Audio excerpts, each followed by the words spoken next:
Good evening, everyone. Welcome to the King Leo Show. I'm your host, King Leo. I'm a little early. I'm on time. Early is on time, isn't it? Let me make sure. Good evening, everyone. Welcome to the King Leo Show. Audio's good. I'm on time because I think this is what Black Americans felt like when Obama was elected. Marco Rubio is a man I never really liked my whole life. And you can disagree with him on policy, that's fine. You can agree with him on policy, that's fine. We're an analysis channel. But I gotta say, the man's got me feeling, a little proud here, a little proud to be Latino, man. Don't ever let someone tell you you can't do anything because you're Latino, Thank you, Marco. I met him once at a church when I was an intern in high school at this media side of an evangelical church here in Miami. He was very nice. Never thought much of the guy. But I gotta tell you, Enrique Kissinger's got me feeling like I gotta be a better Latino. I gotta represent the Latinos better. I'm sure it will fade away, but today we are on time, okay? It's in the blood, all right? Marco is not on Cuban time. That's all I'm saying. Marco is getting a lot done. He is not on Cuban time. So the head Latino in charge, the HLIC, is not on Cuban time, so I can't be on Venezuelan time or Chilean time or Miami time. We have to be here on white people time, on real time. Okay, we have to represent this Latino image. We have to keep up with Marco Rubio. All right, how you doing, Spring? Marco is the Foemo politician. What do you mean, sir? What do you mean by that? Yeah, so listen, man.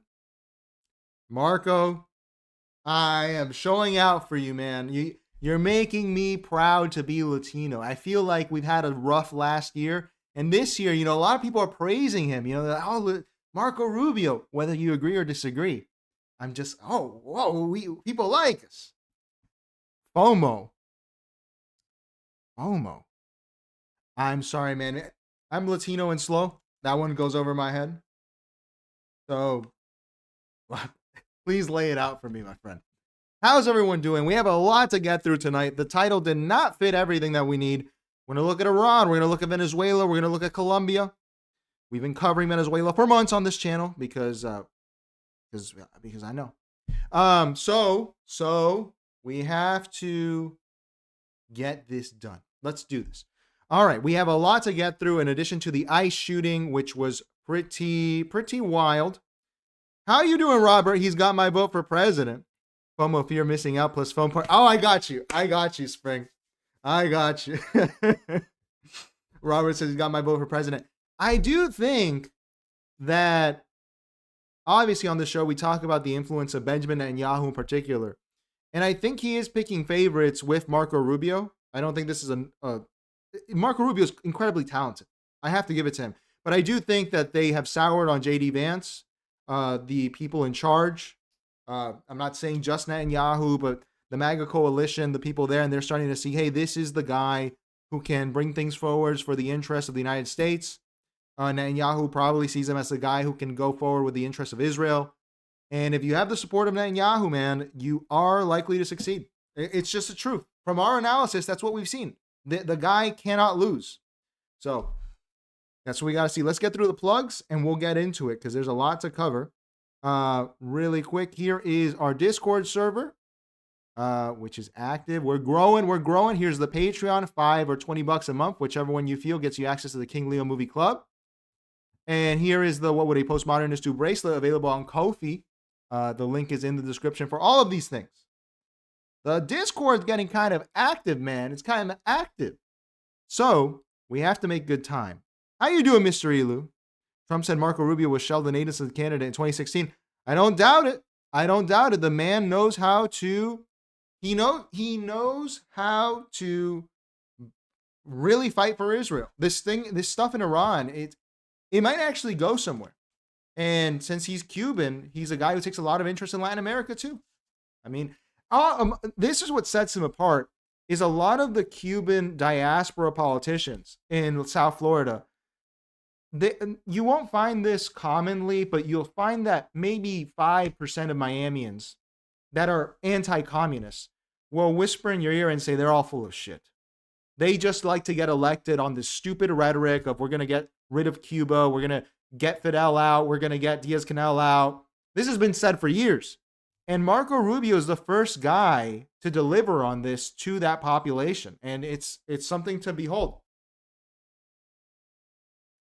My mother's not a neocon. She's a liberal. And she's very happy with Marco Rubio. She has a different position with me on Venezuela. She's very happy with us. And who am I to tell her otherwise? How you doing, Audio Vibes? Robert says Latino president. He will win by a landslide. Dude, if we get a Latino president, it's going to be a wild one. Since there's people here, by the way, guys, I'll announce this later in the show. Trump promised you a tariff check. He promised you a Doge check. Where are those? All right. But given that Venezuela is kind of a sort of American colony now, we'll see how this all pans out. For the loyal viewers, this isn't really a giveaway. It's kind of, if you want to let me know, I'm going to give you your Venezuela dividend, all right? I'm going to give you one of these bills. Just reach out to me through email. I'm not going to frame it. That would cost a lot, okay? But you have here, you'll get a 50 Bolivar bill. These were made into art back in the day because this was back when hyperinflation was crazy down there. These have Andres Bello on them, who is one of the heroes of Venezuela and Chile, actually. And if you want one, just let me know in my email, and I will get it out to you. Because unlike Donald Trump, when I promise you a tariff check, a Doge check, or in this case, a Venezuela check, you will get it. You will get your 50 Bolivars. Back in the day, dude, the drug traffickers used to buy these by the pound because they weren't worth anything. And they would bleach them and then print other currencies on them. Where's the email? Says Audio Vibes. I'll put the email here. I'll put it up top for the show. Just email me here. I'm putting a space just so everything works out and it doesn't get blocked. But that's the email. If you want one of them, let me know and I'll get it out to you. All right, let's get into Schizo Watch.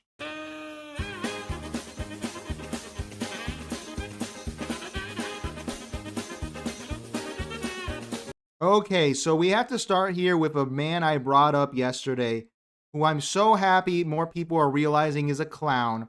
Let's look at a compilation of political scientists. Oh, he's a political scientist. I studied IR. Does that make me a political scientist? John Mearsheimer. All of his batshit crazy predictions and why this man should not be taken seriously by anyone. If you invest based on what he says, you will lose money. This man is a moron, okay? Oh, he wrote the Israel lobby. Okay, he's been wrong about everything else, okay? So let's watch a series of John Mearsheimer being wrong. I'm glad people are starting to realize that this guy's an idiot that will only steer you towards disaster. Let's see. First of all, I'm predicting the future, and prediction is, a tricky business. The Russians are doing very well for themselves, and I don't think they're going to invade. Putin is surely smart enough to know that invading Ukraine and owning it would be a prescription for huge trouble. Russia overnight launched its long-anticipated attack on Ukraine. An unprovoked war in Europe is now underway.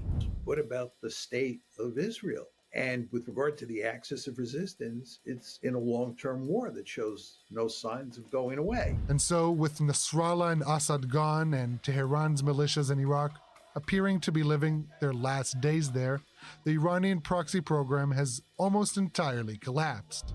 I don't understand why Trump and company don't understand that Ukraine is going to lose, and it's going to lose reasonably soon.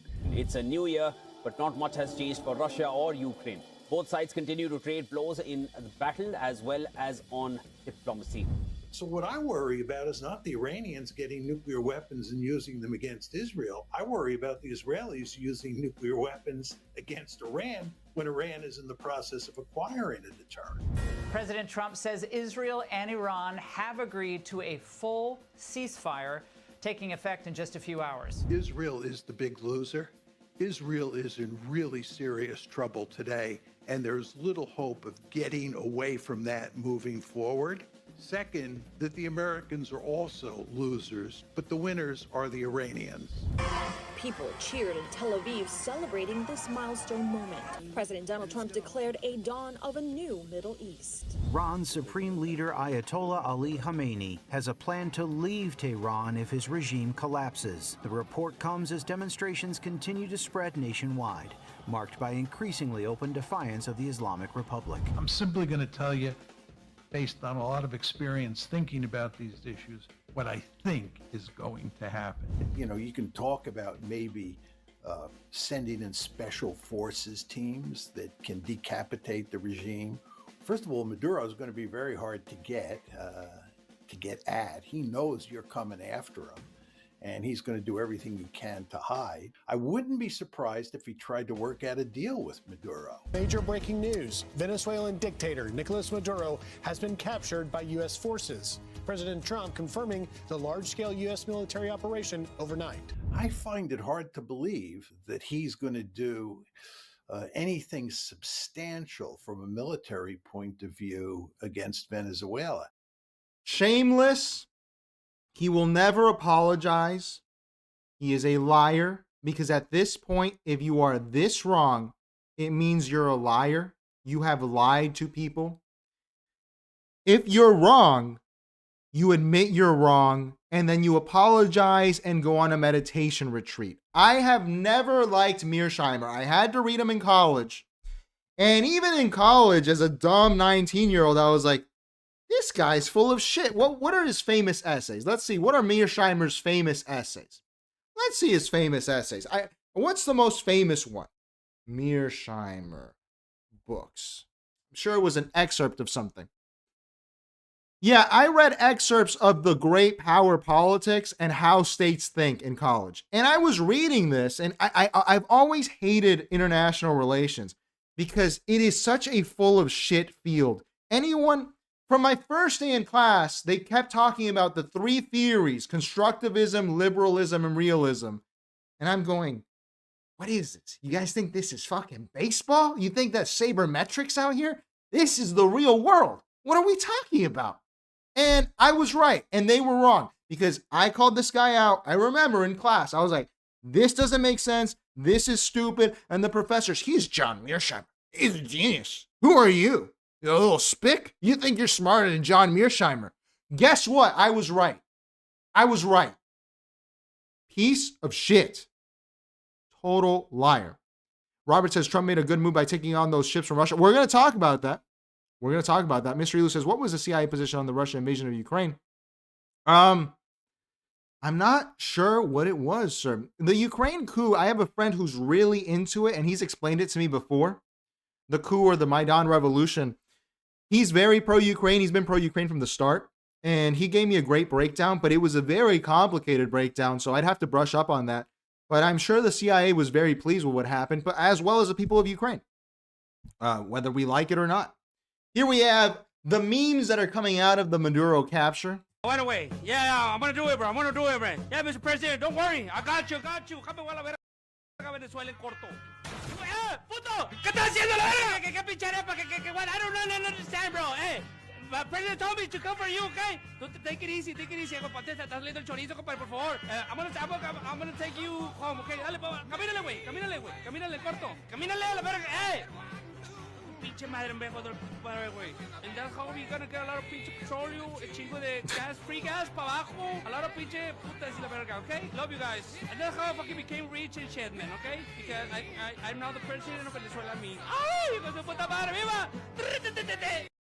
It's going to be very funny because I assume, I don't know what Delta Force is made up of if it's made up of, a lot of people in the military are Latino.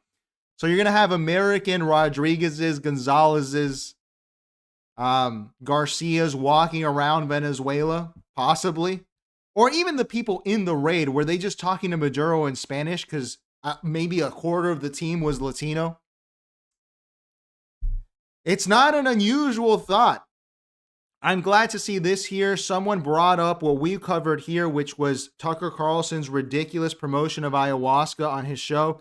This is captioned, riveting stuff. Tucker's guests continue to amaze me. We didn't show this part. You've seen serpents while doing ayahuasca? I felt it like moving through me, just like flowing through me. Serpents. Yeah. Snake. Oh yeah. Yeah. So if you like watching junkies, I love watching junkies from a safe distance. I love watching. How is he contorting his body like that? I don't want to hear them out. I don't think there's a lot of alpha there. But if you want to do that, be sure to check out Tucker's latest interview, which we reviewed yesterday. Here we have in Peru, people are dressing up as President Trump and Maduro on the streets. Let's watch here.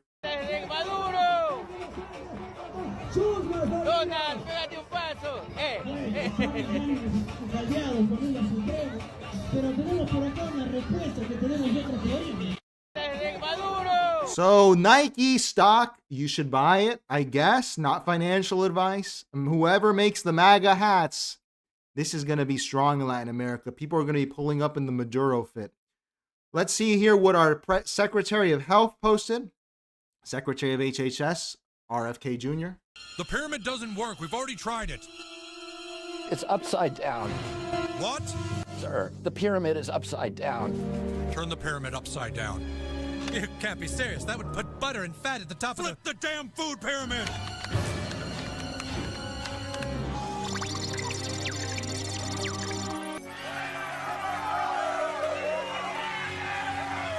Get the president on the phone. Tell him to have some steak with his butter. So we have South Park, which has become a meme embraced by Charlie Kirk, rest in peace, and the rest of the Trump administration, kind of showing us the change of policy. This is probably a good way of communicating to the schizophrenic American public at this point. Speaking through memes like this is probably the most effective form of communication, better than an actual speech. And I know RFK gets a bad rap because he's a little wild and everything. But I will say it's not bad to tell people to not eat grains. And while some people may say, oh, this is the infantilization, idiocracy, if we're going down that path anyway, why shouldn't we use South Park to do this? Because, may I remind you, we live in hell. We live in hell. We live in the gutter. South Park is going to be the way to communicate with the new American public. That's just it. Did RFK Jr. do a voiceover? I think he might have. Because this part here sounds just like him. It's upside down. That sounds just like him. Unless that's the beautiful thing about this Baudrillardian hell that we're in, where I can't tell if South Park made this or if RFK made this with AI. I don't know how it works. Let's continue here. Here we have the more Epstein memes coming out. The man who has defeated death after Charlie Kirk.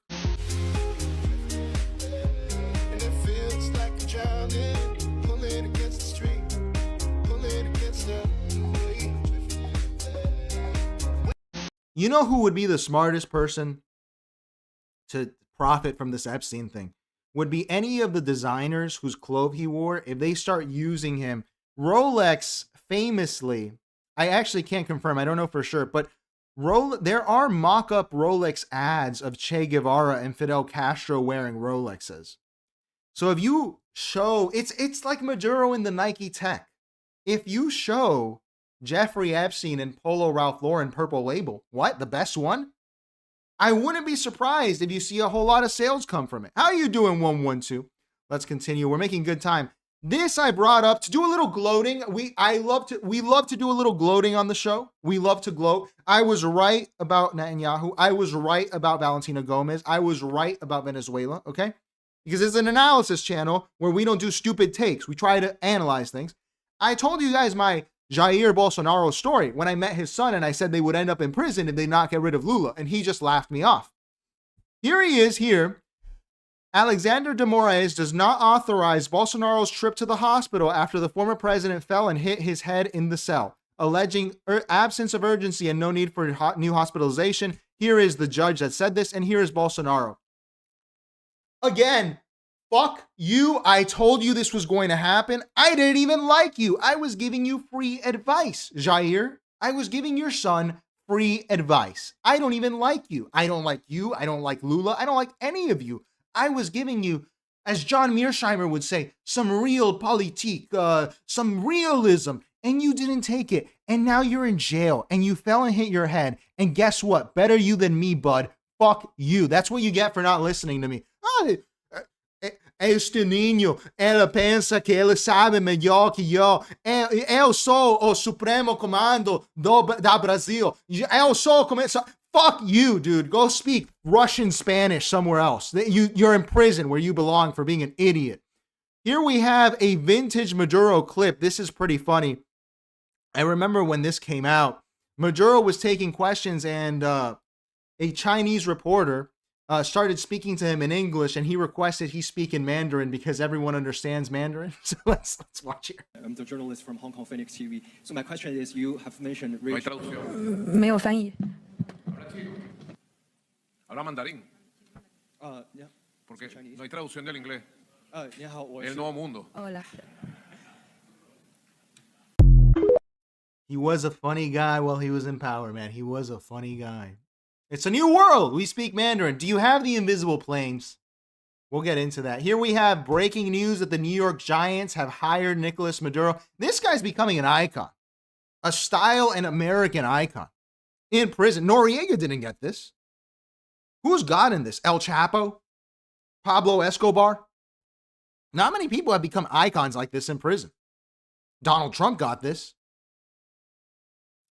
Well, Giants fans, I hope you're happy. Can't get any worse. Here we have, this was a pretty good tweet, man. I wanted to show you this because, as I've told you, the Latino is unrage baitable, okay? Freud said that the Irish were immune to psychoanalysis, all right? But Latinos, they're immune to rage baiting, okay? They're immune to it. In Venezuela, in Venezuelan Spanish, there's a term, it's called chalequeo. And that's what, in English, it would best translate to breaking balls. That is the national pastime. If you're fat, they're going to call you skinny. If you're skinny, they're going to call you fat.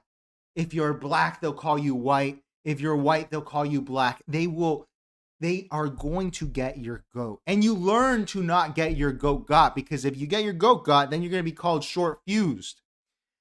And this person here is saying that Maduro is objectively the greatest rage baiter in world history. And if what President Trump has said is true, or implied, that Maduro's dancing, which we'll see here, is the reason that he got abducted and put in prison, Venezuela number one rage baiter in the world.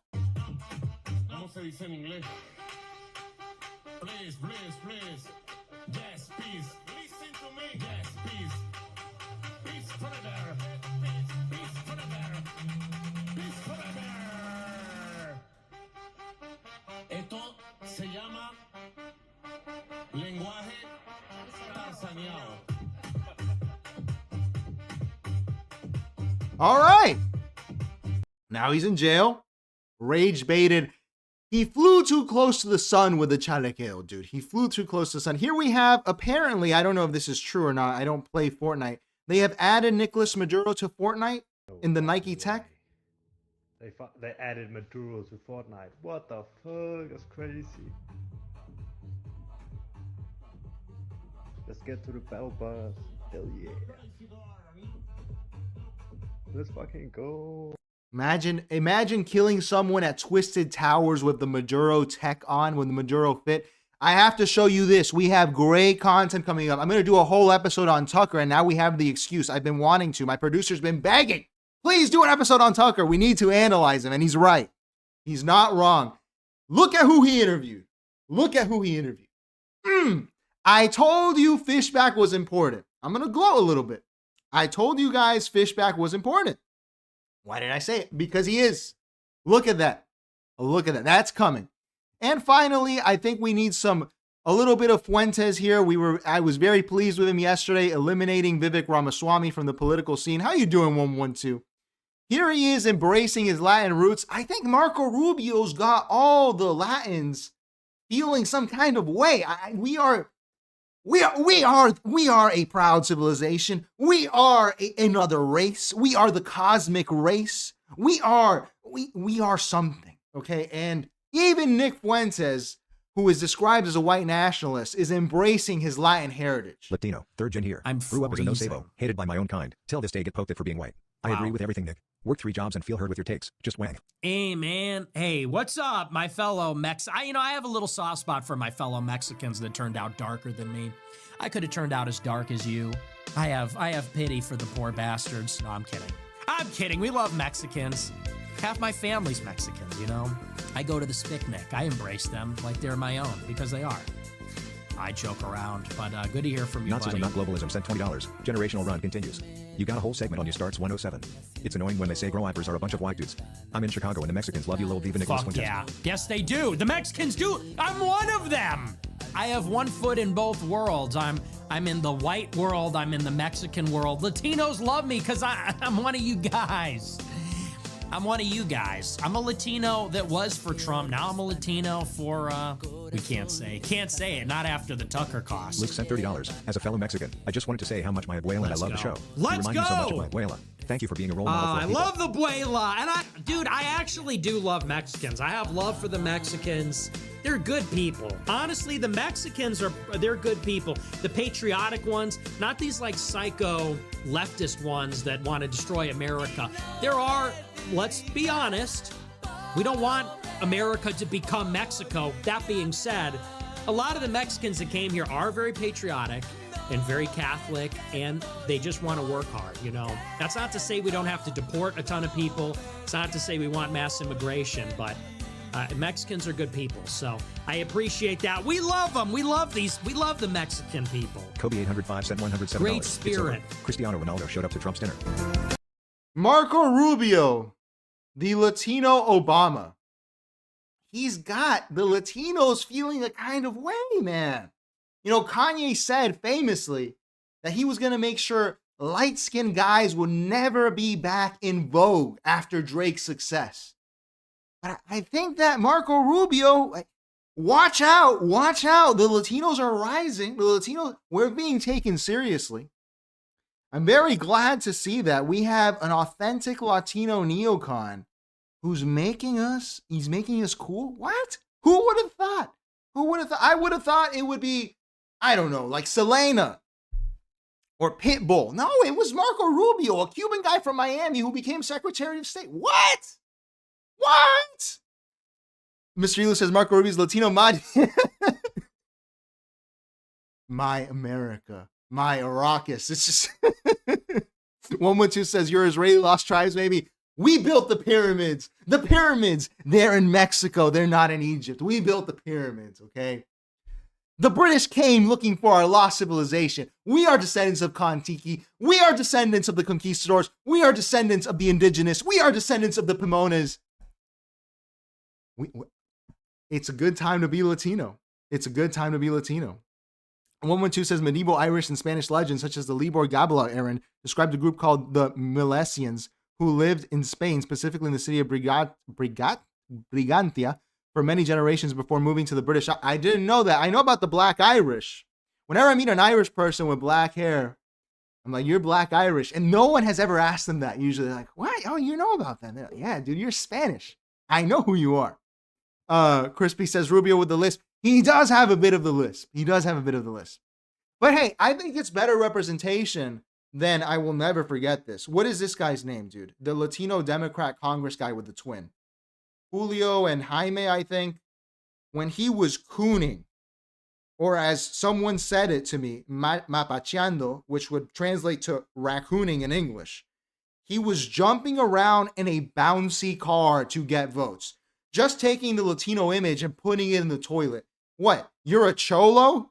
Marco Rubio's not rapping. He's not singing Pitbull lyrics. He's just being a man. And that's why Latinos will be in vogue. Mr. Elu says Castro did a lot for Latinos as well. He made Latinos cool, but only to a certain segment of the population, you know? Because a lot of people hated him. Bad Bunny kind of did it, but Bad Bunny I'm not a fan of, so, you know. Let's get to Kirk Watch, which is pretty short. Let's see here. We are Charlie Kirk. We carry the flame. We'll fight for the gospel. We'll honor his name. The man who has defeated death has just met Nicolas Maduro through AI. Who knew Charlie would meet him at some point in his life? He's alive, isn't he? AI is another form of life. He's even more real than he was when he was alive.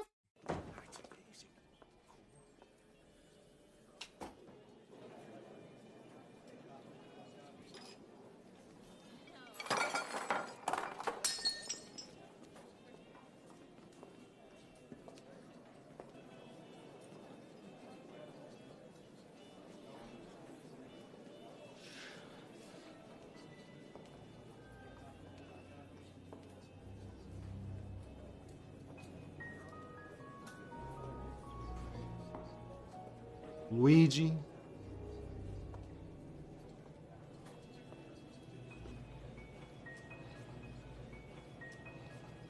What are you doing here? Back from the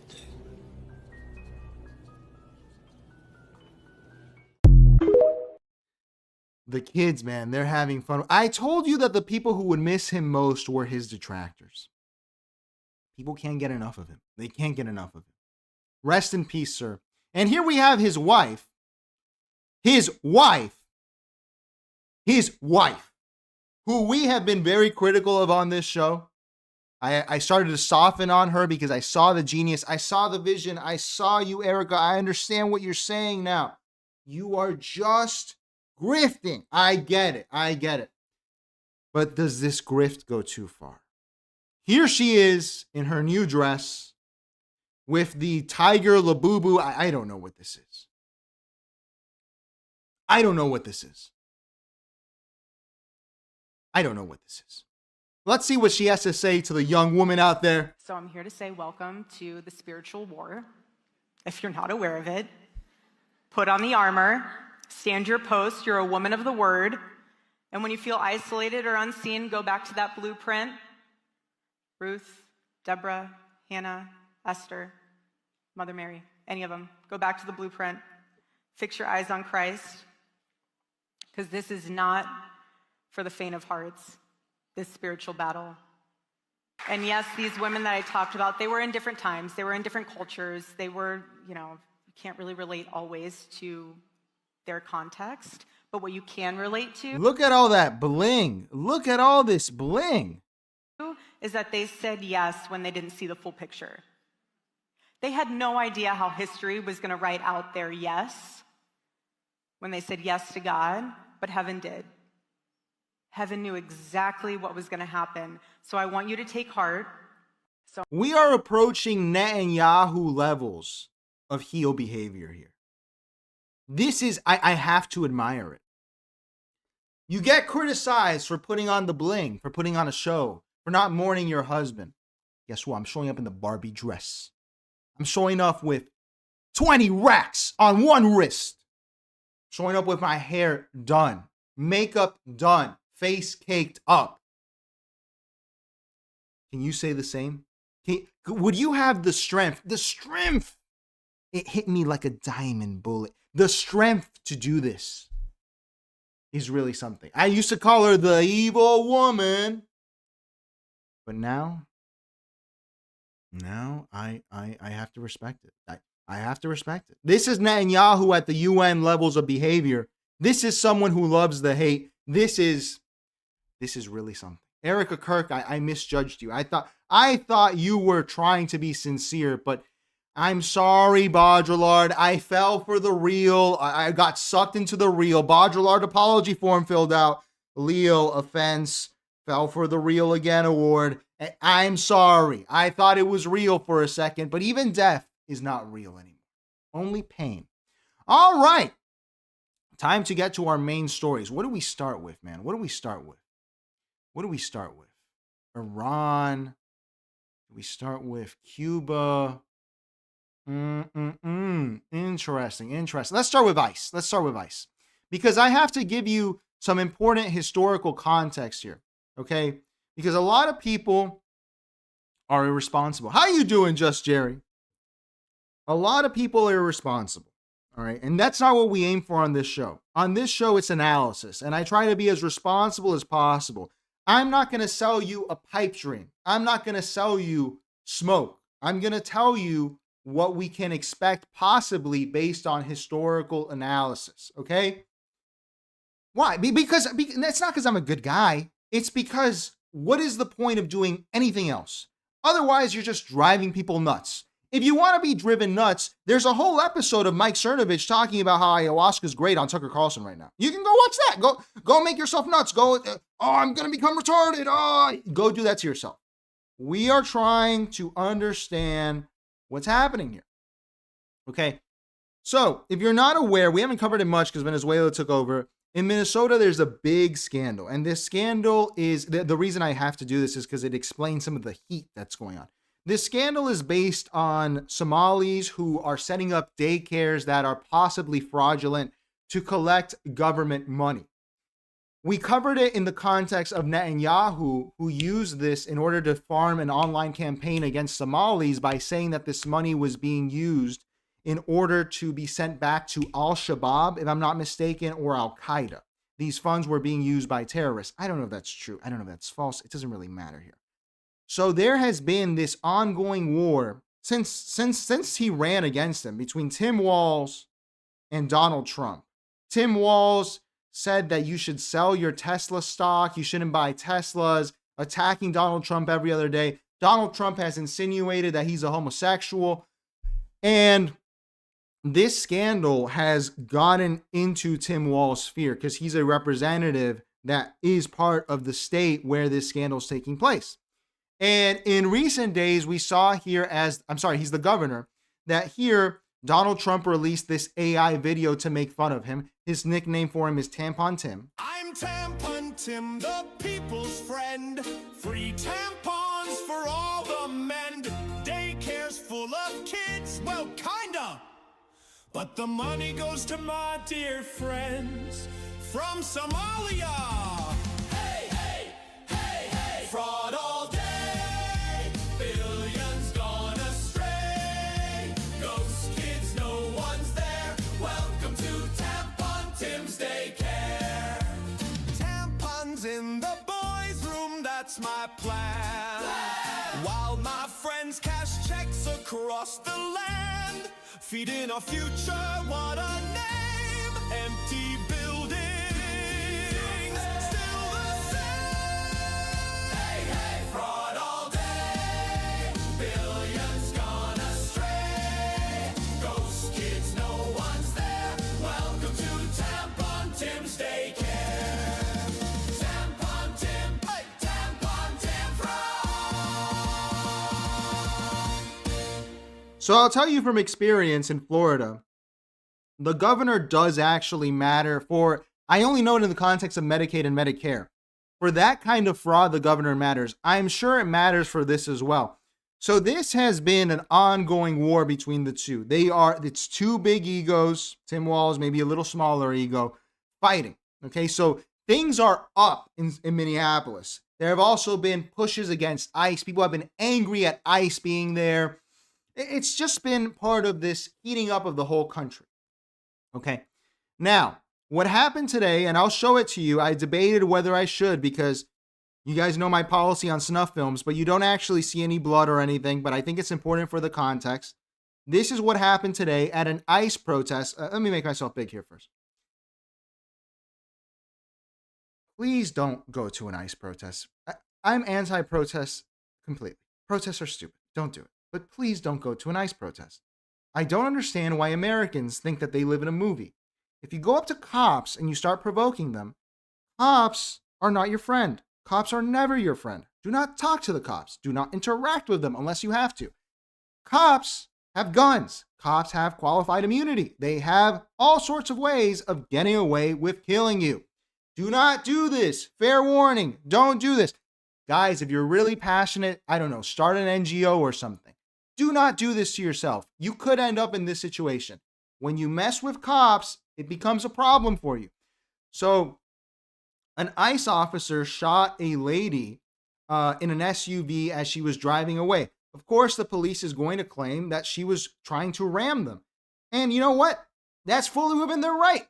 Because if you spit on a cop, do you know what the directive is? It's to punch you in the face till you're incapacitated so they can test your blood to make sure you don't have hepatitis C, okay, or AIDS.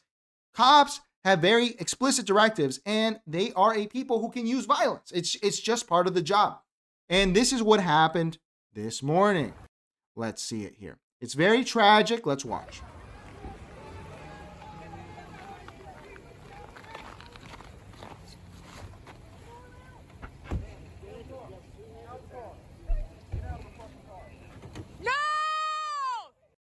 If the cop says get out of the car, do not start driving the car away. Do not. You are putting their life in peril. I'm telling you this as someone from a stand your ground state. If you do this and I have a gun as a civilian in Florida, I can shoot you. I can do that. It's legally allowed. With cops, it's even more extreme. So do not do this. A car is a weapon. People, Americans don't think. They don't think about their actions. Don't do this. I'm not blaming anyone here. I'm just telling you for your sake. No! Shame! Shame! Oh my fucking God! What the fuck? What the fuck? You just fucking, what the fuck did you do? Now, from the police perspective, because I met a lot of cops when I worked at a cigar store in college, and I spoke to them about this kind of stuff. If you're in a moving vehicle, if you are running away, the reason that they have a directive to shoot is that if they suspect you have a weapon, a car is a weapon, they need to incapacitate you so you don't harm others. We can agree, we can disagree, we can think that's right or wrong. That's fine. That is all to say, do not do this kind of stuff. It's not going to end well. You are fucking criminals! You're fucking criminals! What the fuck? What the fuck? What the actual fuck? You are fucking insane!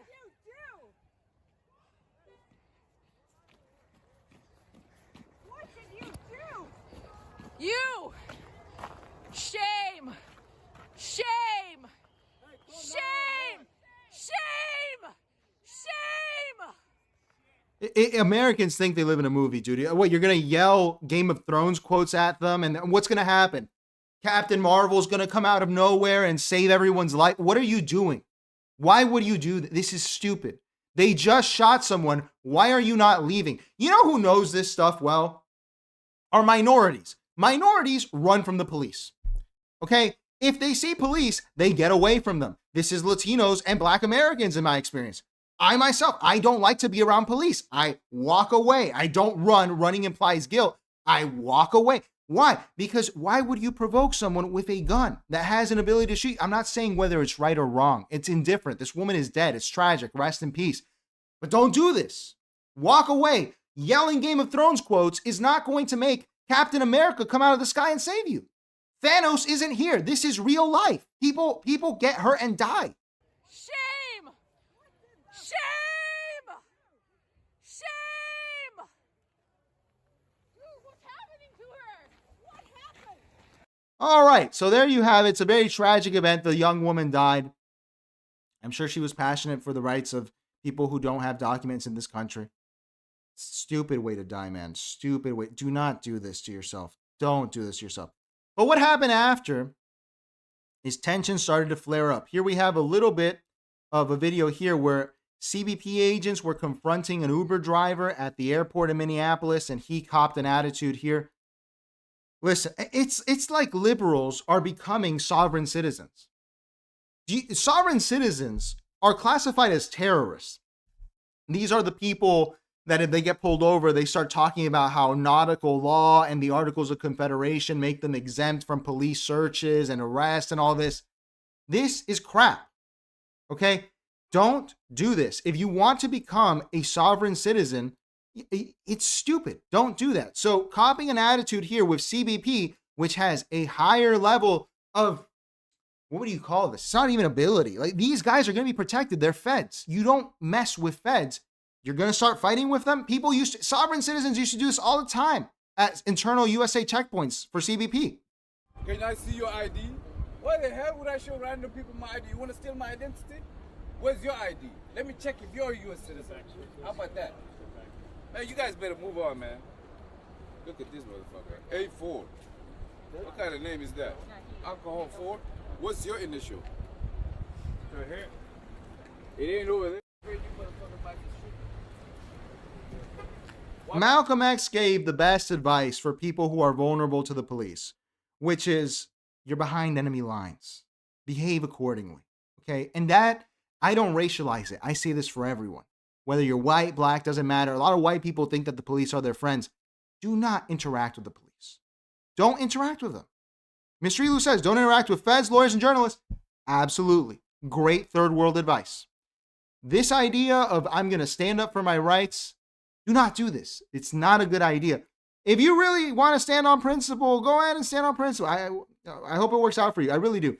So what happened after this is that Kristi Noem, who here got some work done, in her face, man.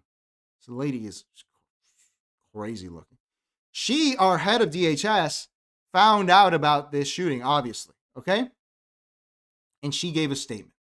Let's see what she had to say here. In this 10-gallon hat, I don't even know what this woman is doing. I don't know what's going on. You asked about a shooting that we just had in Minneapolis, Minnesota.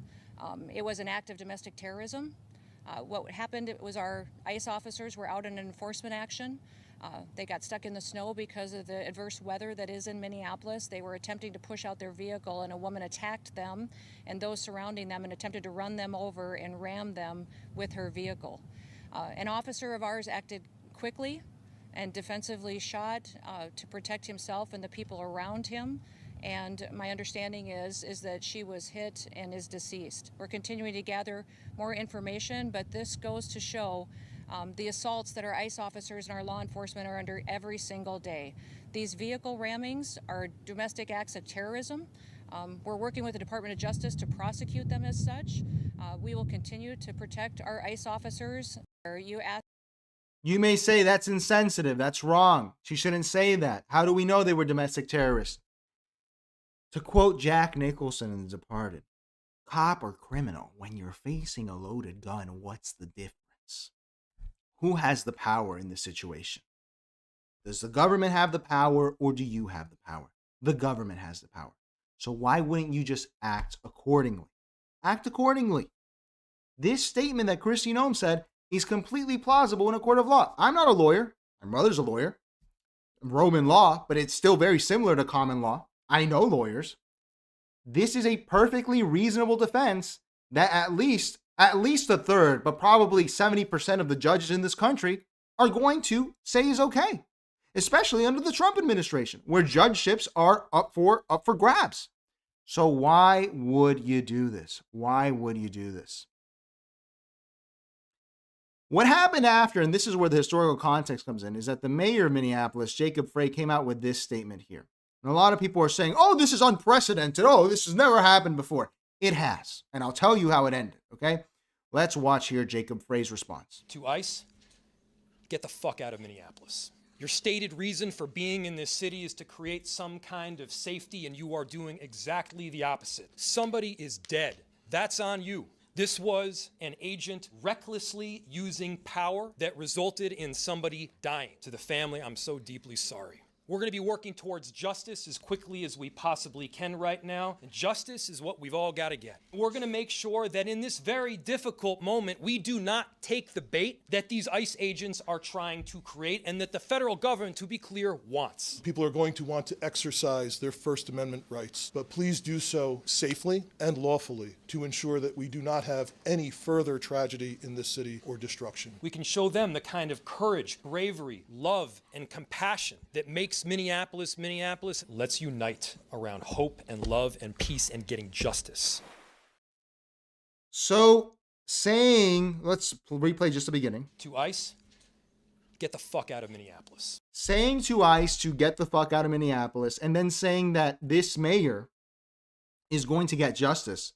A lot of people will tell you this is unprecedented. Oh, well, I have a memory that's longer than, I guess, the average person's. This happened before. It actually happened in Miami in the early 2000s. You don't remember, there was a very famous case of a young child called Elian Gonzalez. Let me bring up the famous picture, okay? Elian Gonzalez was a Cuban boy who had come over on a raft, all right? Let me see it here. This picture here. You guys know this picture. Let's make this big. Elian Gonzalez was a young boy who came on a raft, okay? due to some complicated maneuvers here, legally, he was supposed to go back to Cuba because his father was there and he claimed him and his mother's family wanted him here. Okay? Now, when this happened, it was a huge scandal in Florida. This probably is the reason that Al Gore lost the election. Cubans were very angry because the federal government was saying that this boy had to be returned to the communist island of Cuba. Cubans in Miami, who determine a lot of votes because they're the majority here, were not having that. They were not happy with that decision. How can you deport this young boy to a communist hellhole? That was their perspective. The Democratic mayor at the time, Alex Pinellas, who's a very interesting guy, actually declared that he would not allow federal agents to come in and take Elian from the house of his family. He said, I am not going to allow the feds to do this. It put Al Gore in a very difficult position. He had to say that he was against sending this child back. He had to break with Bill Clinton. Let me show you the footage of the raid here. 20 years ago today, armed federal agents burst into a Miami home in a dramatic pre-dawn raid to seize 5-year-old Elian Gonzalez, the young Cuban boy at the center of an international custody dispute between relatives in Miami and his family back in Cuba. He was found drifting in a raft by himself off the coast of Florida after his mother, who had fled Cuba with him, died at sea. After the raid, Elian was reunited with his father at Andrews Air Force Base, and the two returned to Cuba. Now, this was ICE. Again, the parallels. ICE did not care about what Alex Pinellas said. They didn't give a shit. They went in anyway with minivans, and they, in the middle of the night, kidnapped this child in the view of some people, or repatriated him in the views of others, back to Cuba. Alex Pinellas got completely cucked. He backed down. He apologized for this. He said, I shouldn't have said that. I should not have said that I'm not going to allow feds into Miami. All right. Now, when Jacob Frey says this, he is in that same tradition. And I think that it's worth pointing out that because what it shows you is that we're going to get justice. Get the fuck out of Minneapolis is all rhetoric that is going to get people hurt, in my view. I don't understand this. You're the mayor of a city. You do not have the power to stop ICE. This was not done in the 90s. No one can do it. It is a federal institution. Why are you encouraging this, Jacob Frey? Why are you encouraging this in your state? There's a lot of kind-hearted people out there, and I respect them, man. If you are against against deportations, and you really are passionate about that, okay, whatever. That's your point of view. That's cool. All right? It doesn't matter. And I don't think that you should die because of your point of view. I don't think that that's appropriate. So please don't put yourself in positions where you can die because of your viewpoints. Why would you do that? Why is Jacob Frey encouraging this? The Democrats, man, as I always say, we love to shit on Republicans and conservatives on this show, but this kind of rhetoric is irresponsible. It's irresponsible and it will get people hurt. It's part of driving America crazy. Don't do this to people. Mr. Elu says, didn't Miami not have a Democratic mayor for 30 more years? Yeah. Pinellas was city of Miami, I believe. I think he was city of Miami. Or was he county? I think he might have been county. But yes, after him, the Democratic brand was further tarnished in Miami. And the 537 votes that determined that election, you best be sure that everyone came out to vote for the Republican because they were angry. This, in a lot of ways, could galvanize Republicans in Minneapolis against the Democrats. It could. I'm not sure about the demographics there or how it works. But at the very least, this is encouraging people to participate in an insurmountable war or battle against the federal government. Guys, if you are so against deportations, that's fine. But just don't put yourself in positions where you can die. No one wants to see people die like this. And you're not a martyr. And this martyrdom thing where people, I'm going to get killed and people will remember me. No, you won't. You will just be forgotten. You will be sucked into the simulation. The best case scenario, you end up like Charlie Kirk. And you're not famous enough to end up like Charlie Kirk. You're not famous enough. You will not become an AI meme that lives for 1,000 years. Don't do it. And the Democrats, he wasn't the only one. Here we have Tim Walz, Tampon Tim, repeating the same message. I mean, these guys are just, it's embarrassing, man. It's embarrassing if you're a Democrat. To Minnesotans, I say this. I feel your anger. I'm angry. They want a show. We can't give it to them. We cannot. If you protest and express your First Amendment rights, please do so peacefully as you always do. We can't give them what they want. The hearts and minds of the people in this state are on our side. To Americans, I ask you this, please stand with Minneapolis. To Minnesotans, know that our administration is going to stop at nothing to seek accountability and justice. The State Bureau of Criminal Apprehension are working on the investigation. We have activated the State Emergency Operations Center. State Patrol and Minnesota National Guard leadership is connected with the Minneapolis Police Department, the St. Paul Police Department, Hennepin County Sheriff's Office, the DNR, and Minnesota's Homeland Security and Emergency Management. We have activated dozens of members of the State Patrol's mobile response team. And from here on, I have a very simple message. We do not need any further help from the federal government. To Donald Trump and Kristi Noem, you've done enough. There's nothing more important than Minnesotan safety. I've issued a warning order to prepare the Minnesota National Guard. We have soldiers in training and prepared to be deployed if necessary. I remind you, a warning order is a heads up for folks. And these National Guard troops are our National Guard troops. They're teachers in your community, they're business owners, they're construction professionals. They are Minnesotans. Minnesota will not allow our community to be used as a prop in a national political fight. We will not take the bait. We will continue to update you, Minnesota, as we get more information. Now I'd like to turn it over to Commissioner Bob Jacobson. No, you're not taking the bait. Absolutely not. Sending the National Guard of Minnesota. Why don't you send the Michigan militia? You're going to send the Minnesota National Guard to fight the government, the feds? How do you think that's going to work out for you and the people of Minnesota? Do you stand with Minnesota? I don't stand with Minnesota. I don't, because someone has the guns.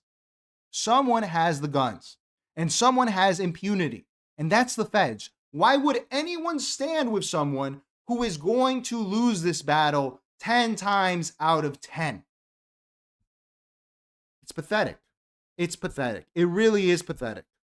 This encouragement, look at how he's dressed. He's dressed like a pig.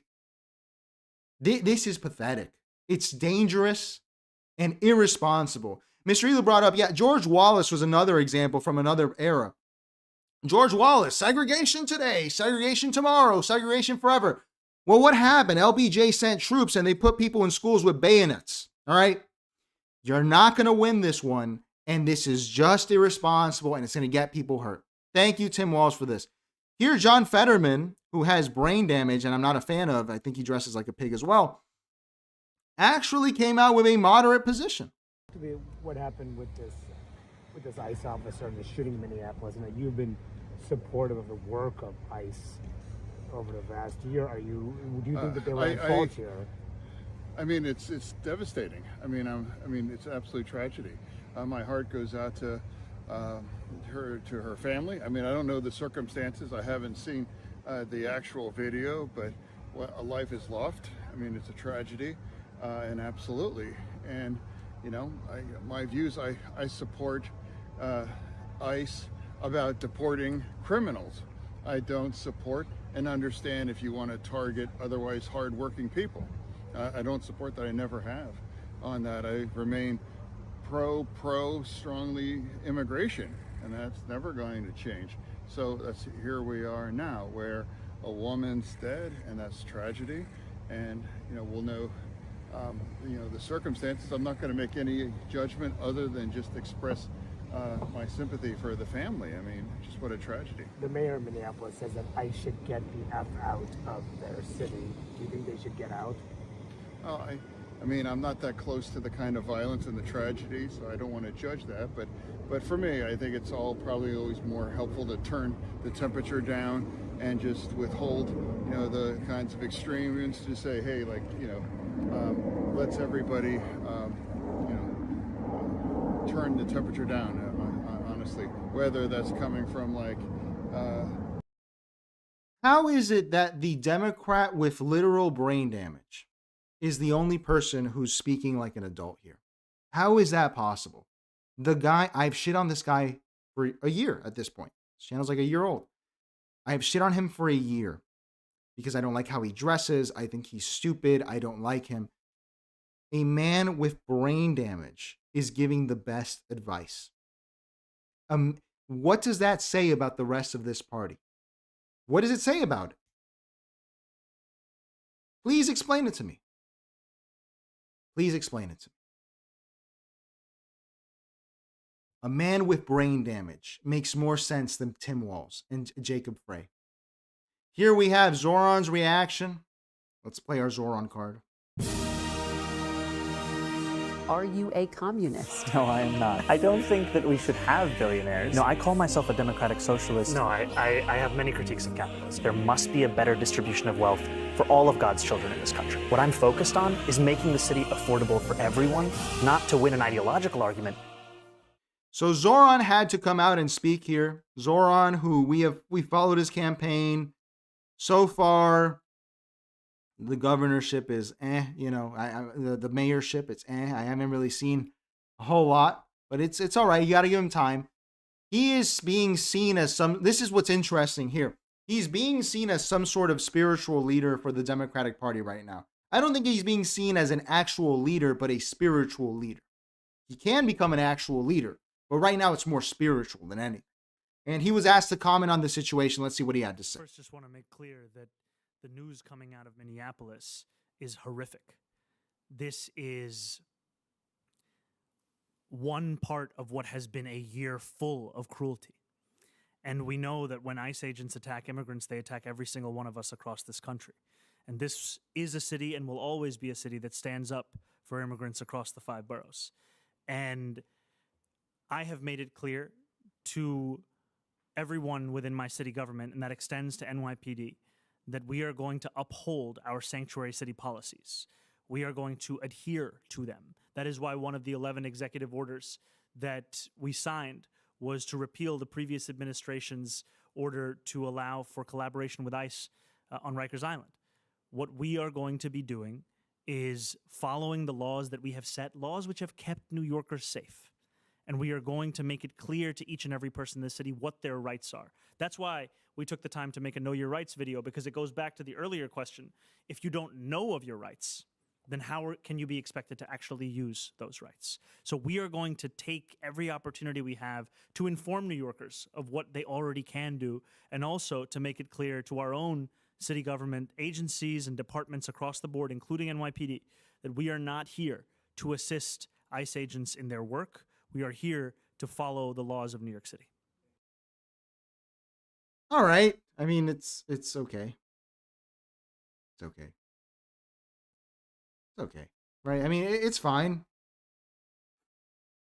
I'm not sure. We don't know his relationship with Trump. It seems to be pretty okay. But at least he didn't go super hard. He didn't say the Jacob Frey crap. It was legalistic. It was boringly said, but it was well said. It's something. All right. If you want to avoid these types of situations, I'm sure not collaborating with ICE will prevent them just by virtue of ICE not being there or being kind of stuck in the mud. And telling people of their rights, people who are here illegally, because they do have rights, despite their status, could help them get out of these situations. However, I gotta say, Fetterman takes the cake, man, because look, I get it. You want the illegal immigrants to be treated with respect. I understand. But this is a moment for the spiritual leader of the Democratic Party, Zoran Mamdani, to come out there and say, hey guys, look, I understand that you're passionate about this, but please don't get shot. Please don't do this. You're putting yourselves in very vulnerable positions. Please don't do this. He could say this. I mean, you could also go full Jacob Frey, ICE, we're going to war with you. Fuck you, ICE. You could do that. Not sure if that's a great idea, but at least I'll tell you, please don't put yourself in these situations, guys. If Zoran can't say it, if Fetterman's the only one that can say it, then I'll say it too. Don't put yourself in these situations. It's not a good idea. It's not a good idea. It's very tragic. You're not going to be a martyr. It's not fun. It's not cool. It's not fun. Thank you, Zoran. I want to see the free buses, man. And finally, here we have Stephen Miller, who responded to this whole thing, the video here. I saw Badi Delino there. How you doing, Badi Delino? She wanted to see the video again. Let's see here. Get the fuck out of our neighborhood.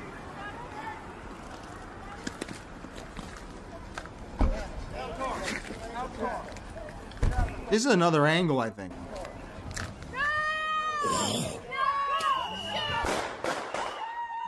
See, she was driving away. She was driving away. Stephen Miller's response was domestic terrorism, and he left it at that. And then we got the edit here. Stephen Miller's been on one, man. This guy, he's chud maxing, does not care about what's going on. He could not be bothered. He is some sort of American Psycho in the Gavin Newsom persuasion.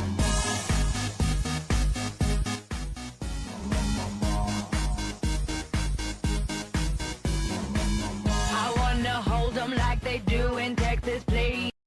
If these are the guys in charge, Stephen Miller, who will immediately call it domestic terrorism. I don't like when people make assumptions about judicial cases before stuff comes out. But if this is what's going to happen, if Stephen Miller is going to call it domestic terrorism before an investigation, then don't fuck with people that respond to Stephen Miller. Don't fuck with them. Don't fuck with them. They have the power right now. Do not do that. It's not a good idea. It's not a good idea. We're going to have to get to our other stories, man. Now we're going to get to the Venezuela stuff. Let's catch up with the chat. How you doing, Iron Hammer? How you doing, 112? Oh, I said hi to you. Fetterman has common sense. He does have common sense, and it's not a guy I would have expected. How you doing, I did everything. Can't take the DSA out of the DSA. Spring says, October 7th, in fact, begin every speech announcing the action. Holy shit, Spring. That's pretty crazy. No joke. My producer's going to love that. That's crazy. The genealogy of that, you're actually kind of right. It reminds me, were land acknowledgements the precursor to that in some ways? That's pretty wild. That's a good point, Spring. I appreciate that one, sir. Good point. All right. Now that we're done with that, let's get to Iran. Let's look at President Trump, okay? This is interesting here. President Trump, I made a video about it a while back. Didn't do perfectly, but did all right. He has embraced Xi Jinping thought. I got this at the Silken Road Market in Beijing. This is my Xi Jinping plate. All right, I brought the Deng Xiaoping one out before. This is my Xi plate, okay? He has embraced Xi Jinping thought. We are doing American capitalism with Chinese characteristics. Let's see what Trump had to say today about home ownership. Want to get down to Washington. We have some breaking news out of the White House. Eamon Javers has that for us. What do we know here, Eamon? Scott, we've got a new post here on social media from the President of the United States who says he is taking action to deal with inflation in home costs. The President taking to social media to say that I am immediately taking steps to ban large institutional investors from buying more single-family homes, and I will be calling on Congress to codify it. People live in homes, not corporations. I will discuss this topic, including further housing and affordability proposals and more at my speech in Davos in 2 weeks. So the president here is saying that the American dream of owning a home has gotten out of reach for too many Americans, particularly young Americans, and says he is going to take steps to block large institutional investors from buying homes. Want to get down to... President Trump said people live in homes, not corporations. Xi Jinping paved the way for this quote because he said that homes are for living in, not speculation. What? Did you expect this? I did not expect this at all. I really didn't think that Trump would do this. I don't know what effect it's going to have. I'll say it's pretty cool if it actually comes of something comes out of it.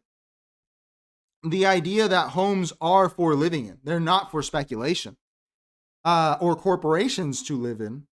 I didn't expect that from Donald Trump. Biden Delinos raising the doubt. Will it actually happen? Nothing Trump says will it happen really happens. Exactly. That's the thing.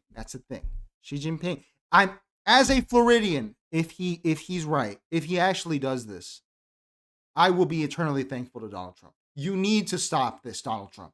The institutional ownerships. If you ban Airbnb, you are a legend in my book. Okay, I'll get the Donald Trump plate. Okay, I'll have my Deng Xiaoping, my Xi Jinping, and my Donald Trump plate. I didn't expect this kind of rhetoric. Trump has been on a tear on this new year. Last year was pretty disappointing for Trump supporters and for non-supporters alike. But the guy here is becoming kind of a Chinese communist. This continues here.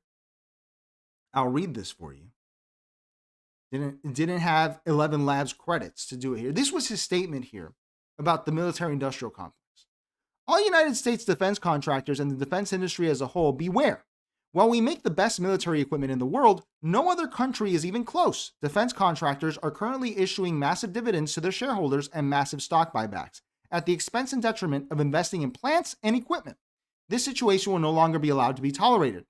Also, executive pay packages in the defense industry are exorbitant and unjustifiable, given how slowly these companies are delivering vital equipment to our military, and our allies' salaries, stock options, and every other form of compensation are far too high for these executives. We got to pull up the Chinese music after this. What?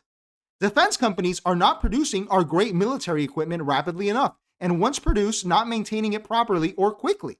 From this moment forward, these executives must build new and modern production plants, both for delivering and maintaining, this important equipment, and for building the latest models of future military equipment. Until they do so, no executive should be allowed to make an excess of $5 million, which, as high as it sounds, is a mere fraction of what they are making now. Additionally, the maintenance and repair of equipment once sold is far too slow and must be immediately enhanced. As president, I am demanding that maintenance be spot on and on time. Therefore, I will not permit dividends or stock buybacks for defense companies until such time as these problems are rectified. Likewise, for salaries and executive compensation, military equipment is not being made fast enough. It must be built now with the dividend, stock buybacks, and overcompensation of executives, rather than borrowing from financial institutions or getting the money from your government. Longer term, this is good for both executives and shareholders because it will be great for our country. Thank you for your attention to this matter. Make America great again. He shot out another tweet where he actually pointed out in particular Raytheon. Let's get the music on here. He said that Raytheon was a company that might be dropped by the military industrial complex because they are not delivering as they should. So let's get our Chinese communist music, man.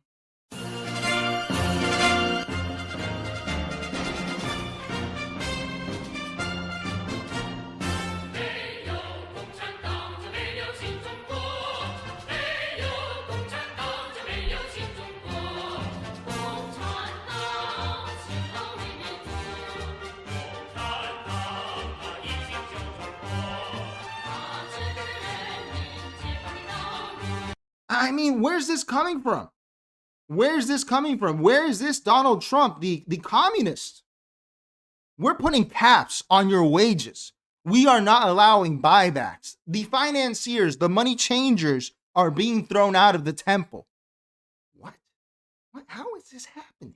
How is this happening? Oh boy. This is fun to bring up, especially in the context here, because China released this today. And I think it's worth showing. The Chinese embassy in the U.S. released this video on Twitter. Let's watch this cringe that China put out. Oh, it's happening again. China built something great, my friend. Grab your news, mic, cue the drama talk. Breaking news, another China shock. Oh, EV, solar, future tech. Great ideas until China checks. When we lead, it's progress. Wow, when China leads, it's overcapacity now. Built it better, built it cheaper, built it fast. That's the part we can't get past. We preach fair play, open the gate. Feels fair till China's moving too great. China shock, oh, no. They build it better, cheaper, faster. Whoa. China shock, please make it stop. We panic every time they reach the top. China shock, oh, no. They build it better, cheaper, faster. Whoa. China shock, please make it stop. We panic every time they reach the top. The real China shock can't stand them rise. So that's very nice. My retort is going to be in the form of this meme video that came out and what I'll say immediately afterwards. That's very cute. China, very cute. The Earth is 70% water and 30% land. But the entire sky belongs to us.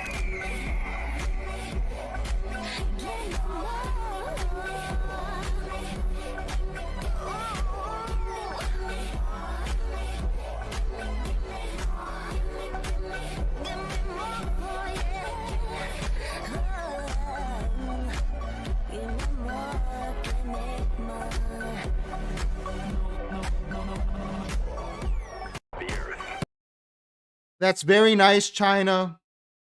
You know, all of this propaganda, you know, about how China's doing great after the Maduro raid. My only question for any country, do you have the invisible plane?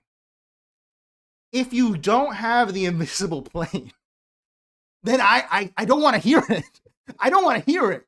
China, your radar and sonar was just defeated. Persia, your drones were defeated. Russia, your man pads and SAM pads were defeated by the F-35. Okay? And the fact that Trump is embracing Chinese Xi Jinping thought, okay? I'm actually going to reach out to the Chinese embassy. They send you a copy of his book for free, Xi Jinping Thought. Actually makes America have a competitive advantage. If America is going to adopt Chinese characteristics, and CEOs will be punished, they will be put on trial, they will be forced to cap their compensation, they will be forced to deliver, and deliver the invisible plane. May I remind you, hang on, maybe it's just me being a low IQ Latino here. Maybe it's that, okay? Maybe my Latino mind is too low IQ and I'm putting too much stock in it. They have a plane that is invisible. The plane, you can't see it. It's not stealth. It's invisible. It hacks all of your systems as it flies over you, and it's stealth, okay? When you have the F-35, I'll start taking this seriously. Because I love China. I love it, you know? One Belt, One Road was an interesting program. I think it's very interesting. I think it's probably good. It's not worse than the IMF and the World Bank. But he who has the invisible planes wins. He wins. There's no other way. There's no other way. There's no other way. Let's continue and get to our main stories, all right? Let's get to our main stories. We have to get to, let's cover the tanker. This was a huge story. I liked Steve Bannon's coverage of it. Let's see him give us the rundown. I'll fill in the gray areas. Have we actually seized, has the Coast Guard or the United States Navy or the CIA, have we actually seized this Russian vessel on the high seas, sir? Yes, it's now in full U.S. control. The Secretary of War put that out, that it's called the Bella 1 or the Marinera. It's changed its names a few times. What you see there are soft helicopters, special operations helicopters from 160th Special Operations Aviation Regiment and at Fort Campbell. They were deployed, and what you saw was a bunch of C-17s bringing equipment over to the UK. But what tipped me off was there was also a naval P-8, which you can explain more about that. It's a reconnaissance and surveillance plane, keeping an eye on the tanker, also a V-22. But these aircraft, we saw pictures of little birds in the area, which are the AH-6, which bring in the shooters to the ship, along with the fast ropes from the Black Hawk you're seeing there. So this was a Tier 1 soft takedown. I mean, this is not that big a deal to take a ship, but this is such a high profile. I'm sure they use Tier 1 assets, SEAL Team 6 likely. There's a lot of rivalry in this group, and I guarantee you the dev group would not let Delta take the ship. So this was an ST-6 mission likely, and there's a lot of infiltration methods I won't go into. That they were on the ship before the helicopters got there. This is a very technical explanation of what happened. Let me explain.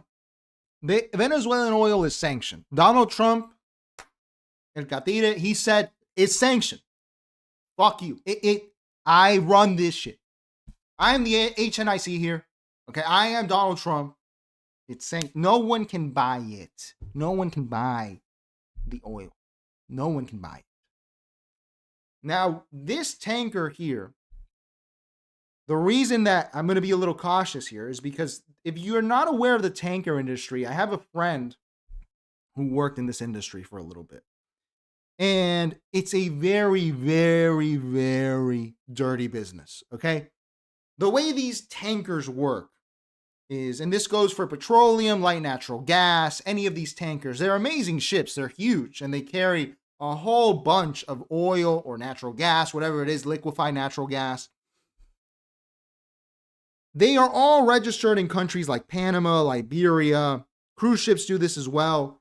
These smaller countries, and they change flag from time to time to traffic oil. This is how Syria gets its oil out. This is how Iran gets its oil out. Okay. This is a dirty business. This tanker is apparently Russian. It is one of two that was seized today. Okay. They were seized by the U.S. military. Because, again, the oil is sanctioned. The oil is sanctioned. You cannot have this oil. I don't care how much you pay for it. You can't have it. This is an escalation because they seized this one off the coast of Iceland. Okay? It wasn't in the Caribbean. The second one was in the Caribbean. This was in the North Atlantic. America is taking the Venezuelan war international. This is happening in EU territorial waters or international waters. Okay? It's not happening just there. Okay? And this is a real escalation once again. They are not going to allow any oil to be bought by anyone besides the United States. Now, because this show, as we did with Jacob Frey, we like to provide analysis.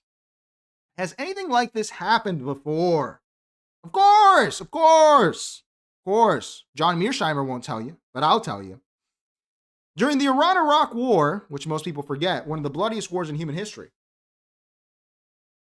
Iran and Iraq were fighting. America funded both sides, but it funded both sides. It's a very sketchy war. A lot of people died. It was very sad, okay? Look, during the Iran-Iraq War, there was a micro conflict, okay? Let me actually look it up here. It was called the Tanker War. All right, let me show you what happened here. This was a war that started because Iran was getting oil out to fund the war. And Saddam Hussein started to attack Persian ships to choke them off, okay? And here we have a whole list, this is 1984, of tankers that were hijacked by either Persians or Iraqis, 85, 87. All of these ships, there were attacks on them, seizures by them by both sides. The United States eventually came to the aid of Iraq and Iran by trying to stabilize the whole thing and ensuring that petroleum could flow, because at the end of the day, the oil must flow. Here's some images from these. There's a lot of cool images from these wars. Let's watch here. This is, you can see how they literally were attacking tankers full of oil. در طول زمان به تعبیر رسانه‌های خارجی به کابوس آمریکایی‌ها تبدیل می‌شود. به گونه‌ای که آنها به هر شناور کوچکی، حتی شناورهای تفریحی، مشکوکند. مجهز بودن به انواع سلاح‌های متحرک از جمله نقاط قوت قایق‌های دریایی است. This culminated, which I'll show you afterwards. در بحت سنگینی فرو رفتند. یک نفتکش روسی نیز آماج حمله قرار می‌گیرد. روس‌ها طعم دفاع از صدام را می‌چشند.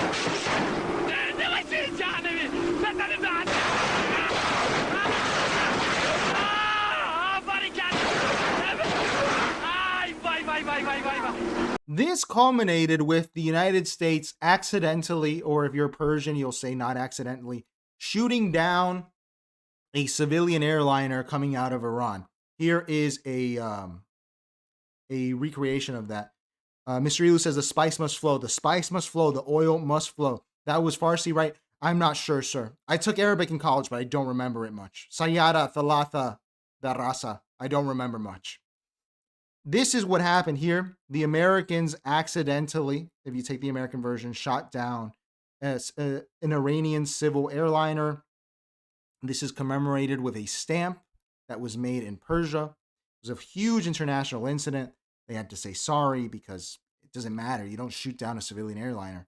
So when we look at this tanker war that's happening, Tanker War 2 with Venezuela and Russia, it's not unprecedented.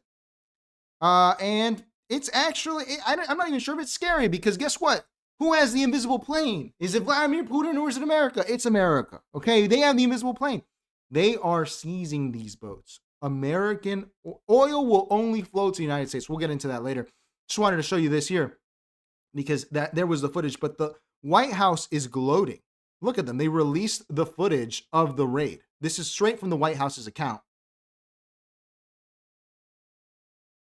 It really, and what's crazy, and we'll see next, is in Latin America, I lost the tweet, but they were showing for the images of this by accident. If for any old heads here, Modern Warfare 3, Call of Duty Black Ops 2 will remember the tanker mission. They were showing footage of the tanker mission by accident because they didn't have this yet. This is fascinating stuff, dude. Look at this. They just land on this tanker and they requisitioned it. And it was the Coast Guard that took a part in this. The Coast Guard. Here we can see some coverage here where actually this isn't coverage. Here is the view from the boat.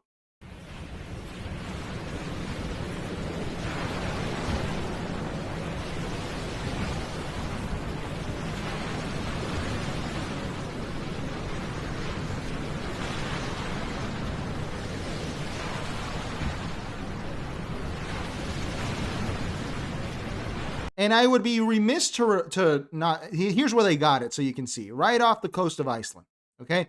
I'd be remiss to mention that this boat was being guarded by a Russian submarine. I had it wrong. I was told earlier today that the submarine was not there. The submarine was there. It was being guarded by a Russian submarine, and they still took it. So someone made the apt comparison to Call of Duty. This was a great mission. Equipo Bravo, la información de esta operación es de nuestro informador en Rusia. El paquete va a bordo de un carguero medio, número de registro Estonio 52775. Hay una pequeña tripulación y un destacamento de seguridad. ¿Reglas de combate, señor? Tripulación prescindible. So, I guess art becomes life, right? Does life reflect art or art reflect life? This war is heating up, bro. And what's Russia going to do? What is Russia going to do? There's nothing you can do. What are you going to do? Sanction the country with the invisible plane? All right. You go ahead and sanction them. Go pass a binding resolution at the United Nations. See what that does to the invisible plane. And that brings us to Venezuela. Okay? Venezuela, it's been an interesting developments. Here, I wanted to show you this first. This is pretty neutral. It's Jeremy Scahill's on here, who's a bit of a lefty. So it's pretty cool stuff here. And they actually are starting to speculate that there was, he's asking the question. It takes forever. He's asking how Delta Force did this. And people are starting to speculate that there were people who were turned on the inside of Maduro's guard. Okay? For the use of military force, according to an official familiar with the operation. I encourage people to check out the High Sides journalism and this specific report by Jack. But Jack, thanks. I know you're a little bit under the weather. Thanks for joining us this morning. Yeah, thanks for having me. So Jack, why don't you just give us your TikTok of what sources are telling you, how all of this unfolded? Feel free to back up as much as you think is relevant. Sure. So, I mean, the thumbnail sketch of it, it seems that the planning for this operation really took off in earnest in September and October. There were a couple key defections, I'm told, that were very instrumental to helping the CIA understand who and how to work in Venezuela, that they were having some difficulties previously. And this is a big part of what allowed them to establish a local source network, a support agent network that was able to do things on the ground that they weren't able to do themselves. Most of the people that work in CIA look like me or you, Jeremy, so that's really not happening. They started going through that process, and the operational preparation of the environment, as it's called, that's just laying the groundwork for the operations done months ahead of time. And I don't know, where do you want to take it from there? Well, I mean, part of what I want to get into with you is, you know, who did this raid? How? All right, and that's the relevant part. I'm impressed at the CIA. I thought they had lost their mojo. You know, 1954. I thought, you know, Bay of Pigs, they lost their mojo there, but they were coming back. You know, they had a couple things. 9/11. All right, they're done. They're defeated. They've been punched out. It's not over. It's not over till the CIA says it's over. They turned people, apparently. There's a lot of speculation. I can't say for sure. They apparently turned people inside of Maduro's guard. I don't know how that works. I don't know if these were people that were betrayed and then later killed. That would not be outside of the purview of the CIA. They have done that before. But that is a rational and interesting explanation as to how this very effective operation happened. I see Ephra's here. How you doing, Ephra? Sorry, guys. I'm just rushing through here because I want to make sure we get to all the stories. We have Cuba to cover also. Here we can see there's more footage of the aftermath of the bombing in Venezuela. Invisible planes, man. Invisible planes. Nos encontramos en el Instituto Venezolano de Investigaciones Científicas, IVI, exactamente en el This will happen at the Forensic Institute of Venezuela. Centro de Estudios para el Desarrollo de las Matemáticas. This is where they study, the building to study mathematics. I gotta ask, what mathematics are they studying in Venezuela? As a Venezuelan, I'm asking here. What are the mathematics that we're studying? Please inform me. We have not been doing great on the math side in a couple of years. The U.S. bombed the right building. We were not learning any mathematics, okay? Now, if you had bombed the rum factory, that would be fucked up, you know, because we love our rum. But the mathematics building, I don't think that we're doing a lot of mathematics in Venezuela right now. Unless you're counting kilos of gold, Delcy Rodriguez, that you will personally sell in Spain. I don't think we're a math people, all right? We invented the leprosy vaccine, but that was 50 years ago. We invented the diamond knife, but that was 70 years ago. I don't think our math is really what's suffering. A causa de una inspección que debemos realizar producto del bombardeo en donde nuestro instituto fue agredido por el gobierno de los Estados Unidos de Norteamérica. He's just saying this is where our institute was destroyed by the North American government. Atentando contra el pueblo de Venezuela. With an attempt against the people of Venezuela, an aggression. Militar que rechazamos y que además tuvo como consecuencia el secuestro del presidente Nicolás Maduro. A military aggression we reject that it resulted in the kidnapping of our president. So you can see coping and seething, and we'll get to cope later because there's a lot more cope to see. Here, this is pretty crazy to me. Because I want to be very careful how I say this. I don't want people to get the wrong idea here. The biggest reasons that I believe in America, I don't believe in anything. I don't believe in Hershey chocolate. I don't believe in the iPhone. I don't believe in love. I don't believe in hate. But I do believe in America. And the reason I believe in America and why I think that countries like Venezuela and Russia and Cuba are going to fall inevitably is because they are too stupid to exist. It's just too stupid. If the enemies, if the adversaries had some sort of oomph to them, if they really were capable of something, I would be, okay, it's a fight. You know, it's Ali Frazier. Let's watch it. This should be interesting. But what it seems like, it's Ali versus a newborn baby that thinks he's really smart. President Trump literally posted this video a few months ago of Delta Force training. And this is an exact copy of the compound they got Maduro out of. Okay? This is an exact copy. He posted this on the internet. How did no G2 officer, Cuban intelligence, GRU, Russian intelligence, Venezuelan, Sabine Dejesim, we have like 40 intelligence agencies. How did no one think to check Trump's Twitter and go, that kind of looks like where Maduro is? You are too stupid to exist.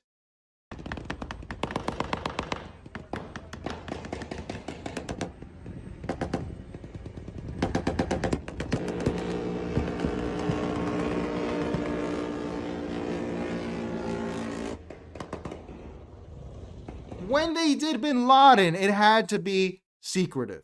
It had to be secretive.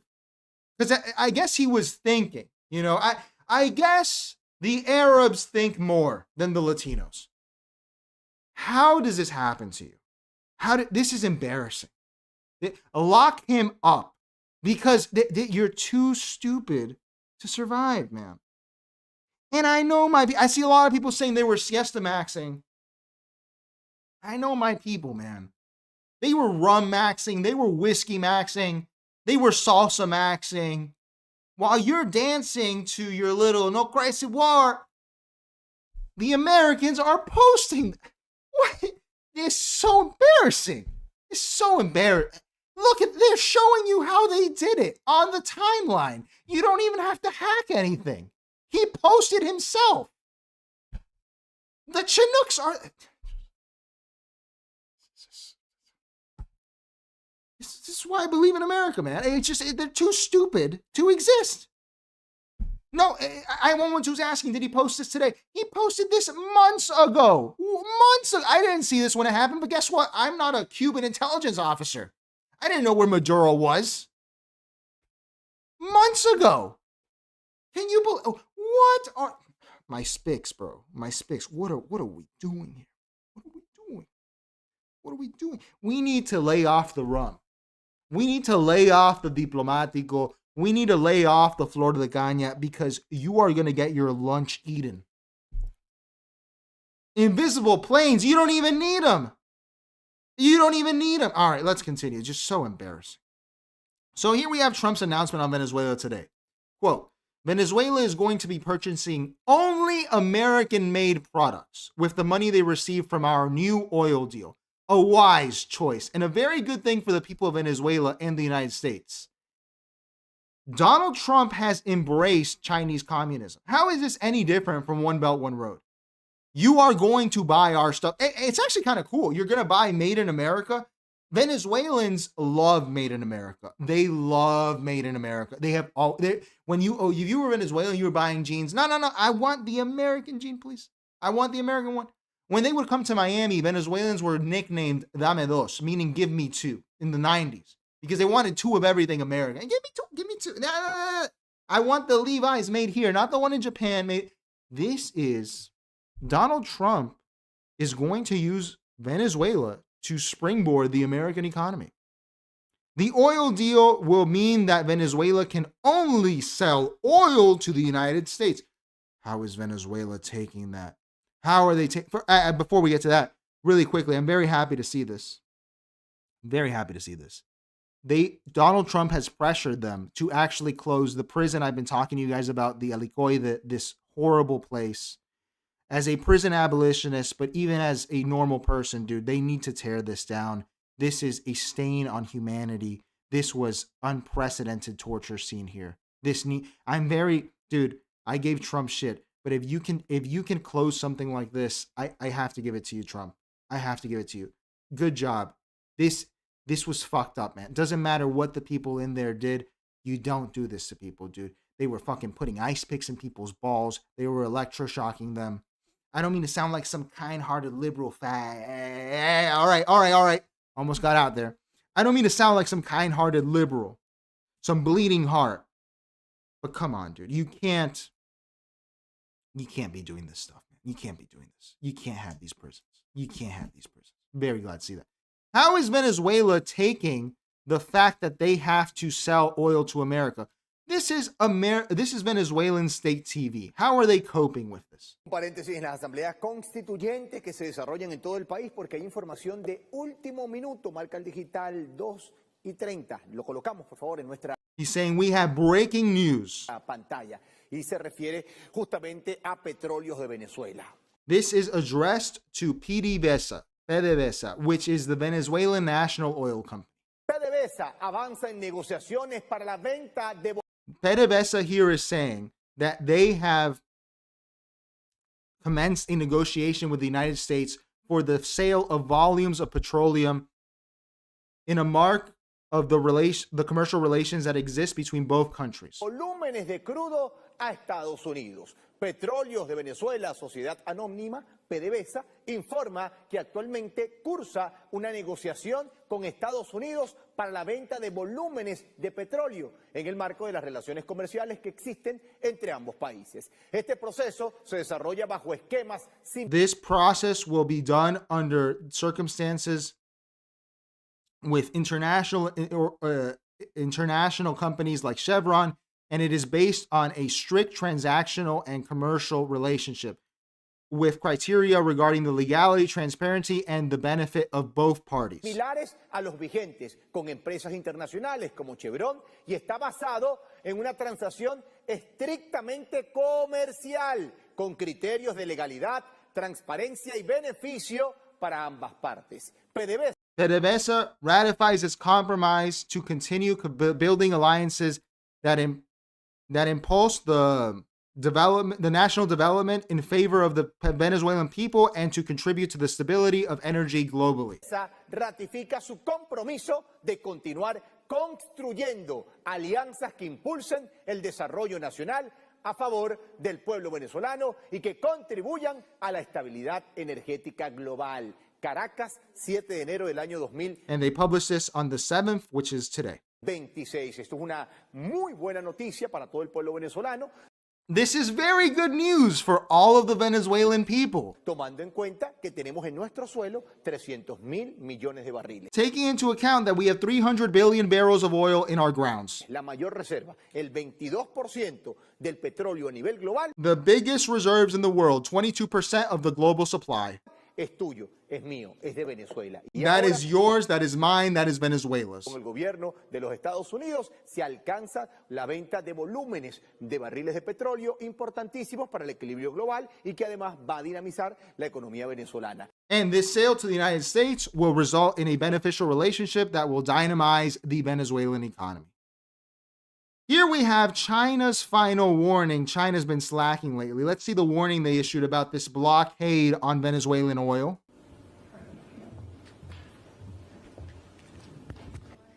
The United States has brazenly resorted to the use of force against Venezuela and demanded that America First be applied when Venezuela disposes of its own oil resources.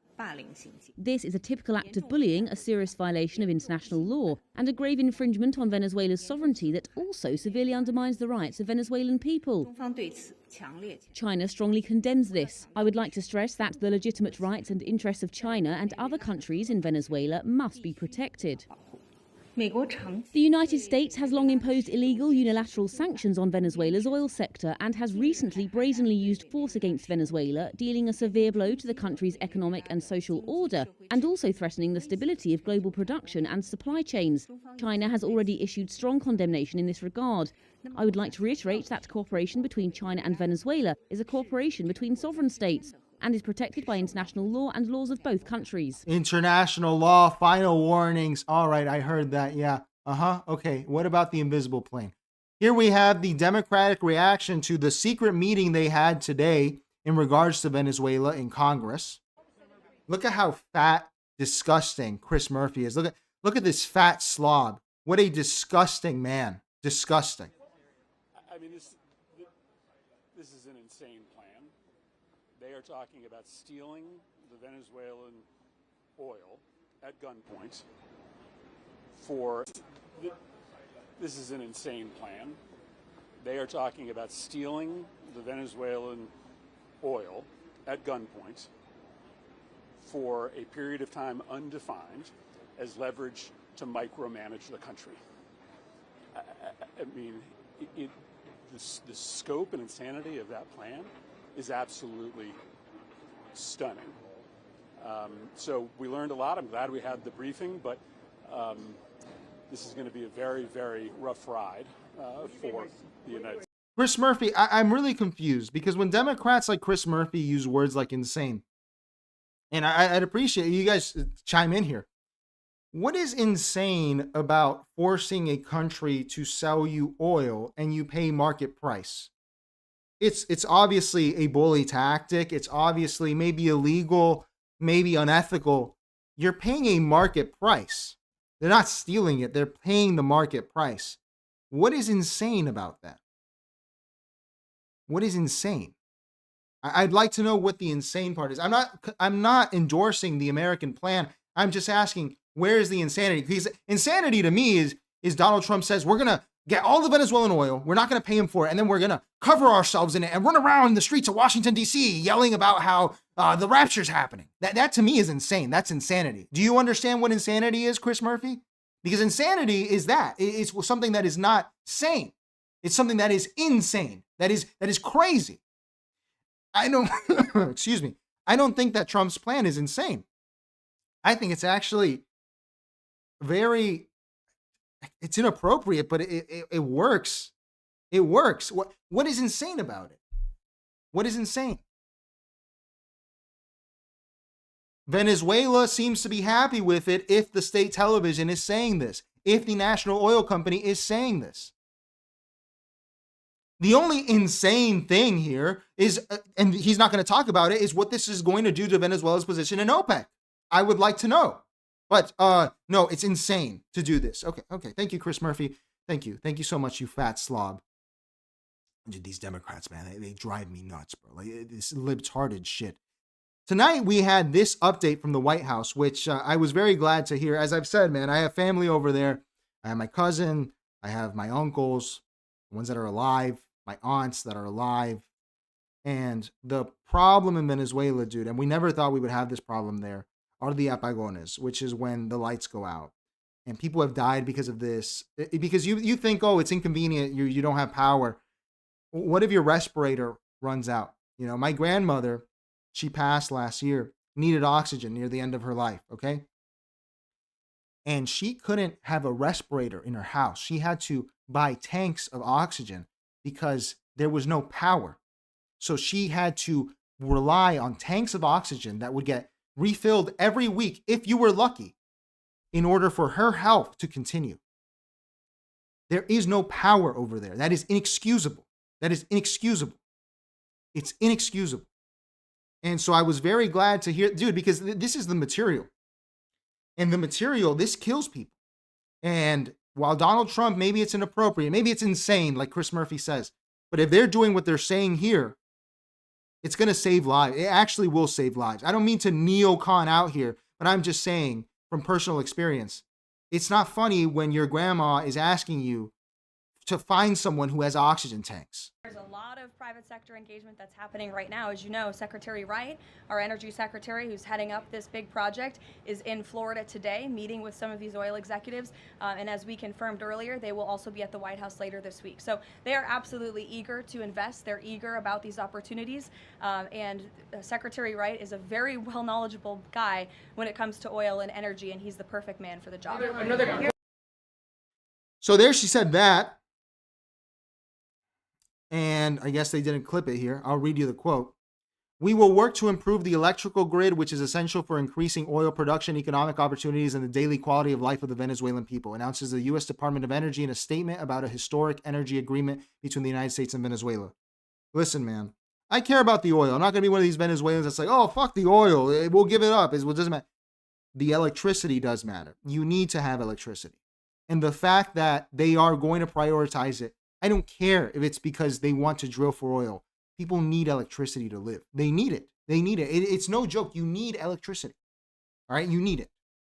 And until you know someone who's lived without it, you really don't appreciate it. Okay? I've never lived without electricity. Maybe a few days with no hurricane. That sucked. But when you have like family, I've seen this with Cubans, dude. Family that they don't have electricity and they need medical services that require it. It's a problem.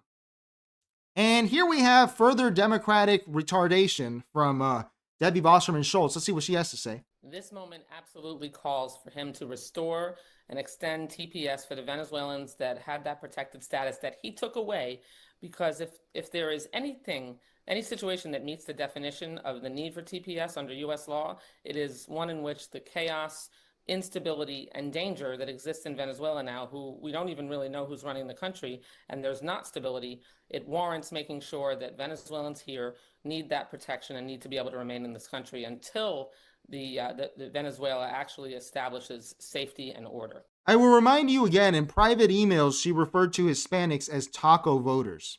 Okay, this is what Debbie Wasserman Schultz says. She's a South Florida rep, so that's why she's going to be saying this kind of bullshit. Venezuelans, you're not going to win the Venezuelan vote with this. People were mad with TPS before being revoked. That's temporary protected status for those that don't know. It's a type of immigration status. People were mad before, but now they want to go back. They want to go back. So thank you, taco voter bitch that slighted me in high school. I hate you and you're full of shit. And finally, let's end here with Marjorie Taylor Greene, who is being very vocal against Trump. She's becoming an anti-Trump person. We saw her previously on CNN, but here she is on The View. You've been very critical of Trump's attack on Venezuela, calling it a betrayal of MAGA. What are you hearing from America First voters and constituents that you talk to about what's happening in Venezuela? It's been striking to me to see the confusion, people trying to figure out where they're supposed to land, and supposed is a key word there, supposed to land on that issue. Here's what I have to say. I served on Homeland for 3 years, and drugs killing Americans is a serious issue. Fentanyl overdose deaths in my district skyrocketed by 280%. But fentanyl was coming across the Mexico border, and that comes from Chinese chemical precursors. It wasn't Venezuela that we were ever talking about. Yeah. So I push back on the reason given is that we're taking down Maduro because he's killing Americans with drugs. Venezuela is not even in the top 10 when it comes to drugs being imported in the U.S. So you can't hold Maduro accountable and not hold Mexican cartels accountable, who are number one. So that doesn't work for me. Number two, we campaigned, and I went to countless Trump rallies and stood on the stage with the president and stood on the stage with other Republican candidates and said, America first, no more regime change, no more foreign wars, no more foreign intervention, enough of this. That's what America first means. And militarily invading a country, killing people in the process, arresting their leader and taking them out, and then claiming this is for the Venezuelan people and saying all the charges are about drugs, but then turning around and literally every single statement is about Venezuelan oil and how it belongs to America, which I don't quite understand that. I believe it belongs to Venezuela. It's not working. And that entire narrative is not working for most people who are saying, wait a minute, I thought MAGA was America first. I thought we voted to put the American people first. And that's where I stand. Yeah. And I think it's even a deeper issue is if it's okay to go into Venezuela and arrest Maduro, then why are we telling China you can't go and take Taiwan? Right. Why are we telling Russia you can't go take Ukraine? Who are we to tell any country? That's my question. The country with the invisible planes. That's who Marjorie Taylor Greene. I don't know what she's doing. I kind of respect it. You know, this position she's carving out for herself. Kind of like as a Dawn whisperer, MAGA whisperer.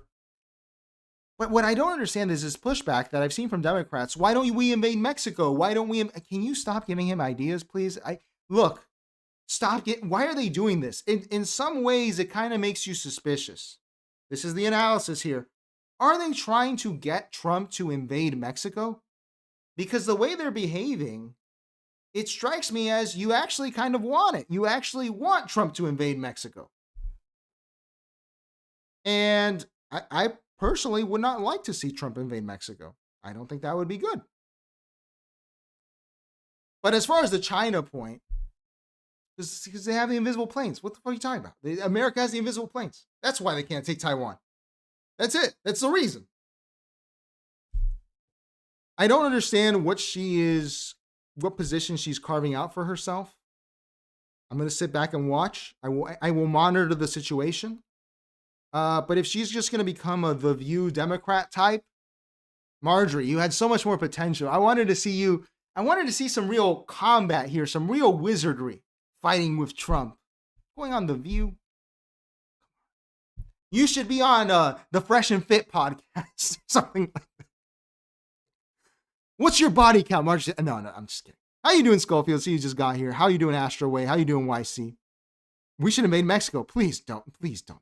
Please don't do it. All right. I'll read this. Sorry, guys. We have a lot to get through, but I saw Schofield dropped an interesting comment. And I also saw that Ephra mentioned Japan. Ephra, if you haven't seen the documentary, I'll type it out here.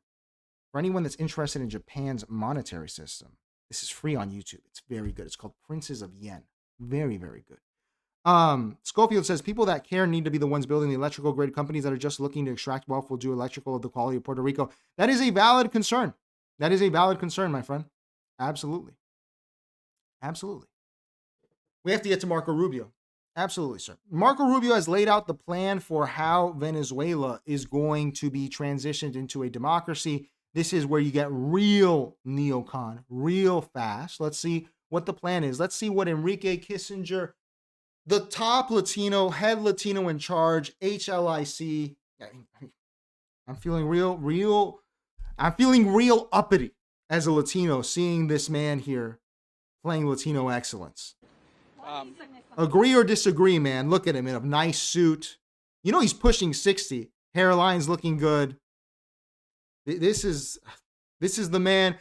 We used to be fruit pickers and car mechanics. Are we going to be taken seriously now? Are they going to see me walking by and go, hey, Leo, can you pick my strawberries? And I'll go, no, excuse me, I have foreign policy to decide. I'm very busy. And I understand. Latinos are cool now. Well, there's a lot of operational details that can't be discussed publicly, obviously, for obvious reasons. So as we move forward, we'll describe our process, which is a threefold process in Venezuela. I've described it to them now. Step one is the stabilization of the country. We don't want it descending into chaos. Part of that stabilization, and the reason why we understand and believe that we have the strongest leverage possible, is our quarantine. As you've seen today, 2 more ships were seized. We are in the midst right now and, in fact, about to execute on a deal to take all the oil. They have oil that is stuck in Venezuela. They can't move it because of our quarantine and because it's sanctioned. We are going to take between 30 and 50 million barrels of oil. We're going to sell it in the marketplace at market rates, not at the discounts Venezuela was getting. That money will then be handled in such a way that we will control how it is dispersed in a way that benefits the Venezuelan people, not corruption, not the regime. So we have a lot of leverage to move on the stabilization front. The second phase will be a phase that we call recovery, and that is ensuring that American, Western, and other companies have access to the Venezuelan market in a way that's fair. Also, at the same time, begin to create the process of reconciliation nationally within Venezuela so that the opposition forces can be amnestied and released and from prisons or brought back to the country and begin to rebuild civil society. And then the third phase, of course, will be one of transition. Some of this will overlap. I've described this to them in great detail. We'll have more detail in the days to follow. But we feel like we're moving forward here in a very... This is a Latino who's thinking ahead. Okay. Whenever I'm on Twitter or something, whenever some wignat tries to come at me, he goes, says, you spics, you have a high time preference. You want the next thing. You would not pass the marshmallow test. Excuse me. A Cuban man here has just detailed a year-long plan or more. Excuse me. It seems that Latinos have developed a low time preference. I mean, just look at Pete Hegseth here. I wonder what he's thinking. Look, Pete Hegseth is Norwegian, and he's watching this spick here, the most competent spick he's seen on the planet. He's just like, damn, dude, I thought we were smart. Maybe these Latinos are smart too. Shit, dude, maybe the super straight army can actually use these Latinos in cool ways. These are cool Latinos. He's on time. He's in a suit. Wow. So there we have the plan. Interesting plan. Hope it works out. But at least it doesn't sound like an Iraq de-Baathification, Baghdad Bob crap plan. I don't know if it'll work out. I don't know if the oil companies will be the ones that profit and everyone else gets fucked up. But it does seem that Marco Rubio has a plan. And we have to get here to this. Marco Rubio on CBS was covered by Tony Dokopil, who's one of the heads of CBS now under Barry Weiss. I need to remind you, because Tony is Czech, of Czech descent, but his father was a drug dealer. Okay, he's a Miami guy. Okay, his father was a drug dealer. I just want to throw that out there because a lot of these guys, like the Kennedys, they want to bury this kind of stuff. Okay, your father was a drug dealer. All right, don't get too uppity here. Okay, your father was a drug dealer. Okay, he came down to Miami, my city here, to cover Marco Rubio. Let's see how it was. Latinos are back in style, bro. We are back. Para bailar la bamba. Like, we are back. We just landed in Miami, my home city, but we're here because it's got a massive Venezuelan population. A lot of those folks are feeling one way or another about the ouster of Nicolas Maduro. We're talking to Maria Corina Machado, the opposition leader in Venezuela, because we're anchoring the CBS Evening News live from Miami to get into all of it. And for the next 9 days after that, city after city, we're going to meet you where you are. You can check us out starting tonight on CBS or wherever you get your news. All the social platforms are... So he came down to Miami. He's feeling himself. Look at the hair. Look at... under Barry Weiss, the very sexy Barry Weiss, CBS is getting sexy. The anchors are dressing, they're dressing a little sexier. For the ladies, watch out there. No tsunamis here because the sexy reporters are here. Say goodbye to the Matt Lauers, the Walter Cronkites. Now you're getting your news with a little bit of eye candy. Let's see what he had to do down here. This is how he started the whole thing. Look at Marco getting his laurels. Only in America, the many lives and many jobs. This is at El Arepaso. I in the Discord, I sent video of the protest there in favor of the intervention. This is where the Venezuelan community gets together. Only in America, the many lives and many jobs of Marco Rubio, the son of Cuban immigrants and a former Florida senator. He's now the face of U.S. foreign policy and President Trump's point man on Venezuela, all in addition to his roles as Secretary of State, interim national security advisor, and acting national archivist and USAID chief. Whatever you think of his politics, you got to admit it's an impressive resume. And now AI memes have added to that portfolio, casting Secretary Rubio as the new governor of Minnesota, the new Shah of Iran, the Prime Minister of Greenland, the new manager of Manchester United, the head of Hilton Hotels, and highest of high honors of all, the new Michelin man. Now, back in real life, of course, these memes may not add up to much, but for Rubio's hometown fans, which are many around here in Miami, it is a sign of how Florida, once an American punchline, has become a leader on the world stage. Marco Rubio, we salute you. You're the ultimate Florida man. The ultimate Florida? Have we replaced the Florida cracker? The Latinos? Or the Cubans, at least? Are we on Florida cracker level? Are we the new Florida man? Look at them. They play the memes. The White House reposted this. Look at the memes. Like this, he says it doesn't mean much. It means a lot, actually. Memes are more real than real life. Shah Rubio here, this manifests reality, man. You don't control when you open forces of history, you don't know where they go. Okay. Don't be surprised if this actually happens. You never know. This might be the real sexual matador. Maybe it wasn't Stephen Miller the whole time. And let's watch a little bit more of his coverage here in Miami. Can't stand this guy, dude. Chuck Todd is also from Miami. We made the worst journalists. You said this is your favorite place in the world. Why? Why South Florida and Miami? Because his dad was a drug dealer. Well, it makes me emotional. It's so funny. I didn't think it would catch it.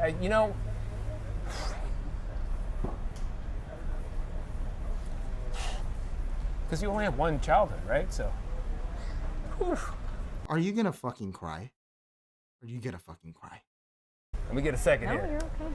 I can relate. This is home. People will to help people understand why I have such a reaction.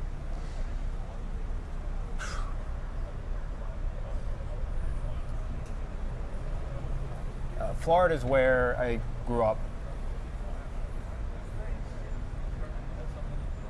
We didn't get a lot of sleep. So. No, it's okay. Yeah, my grandmother's here, my father, my mother, my aunts and uncles, cousins. And it's where I would have spent all of my childhood, but we left because of my father. He got in some trouble with business. It's like, we laugh about it now, but he was a drug dealer. But he was a drug dealer, he went to jail.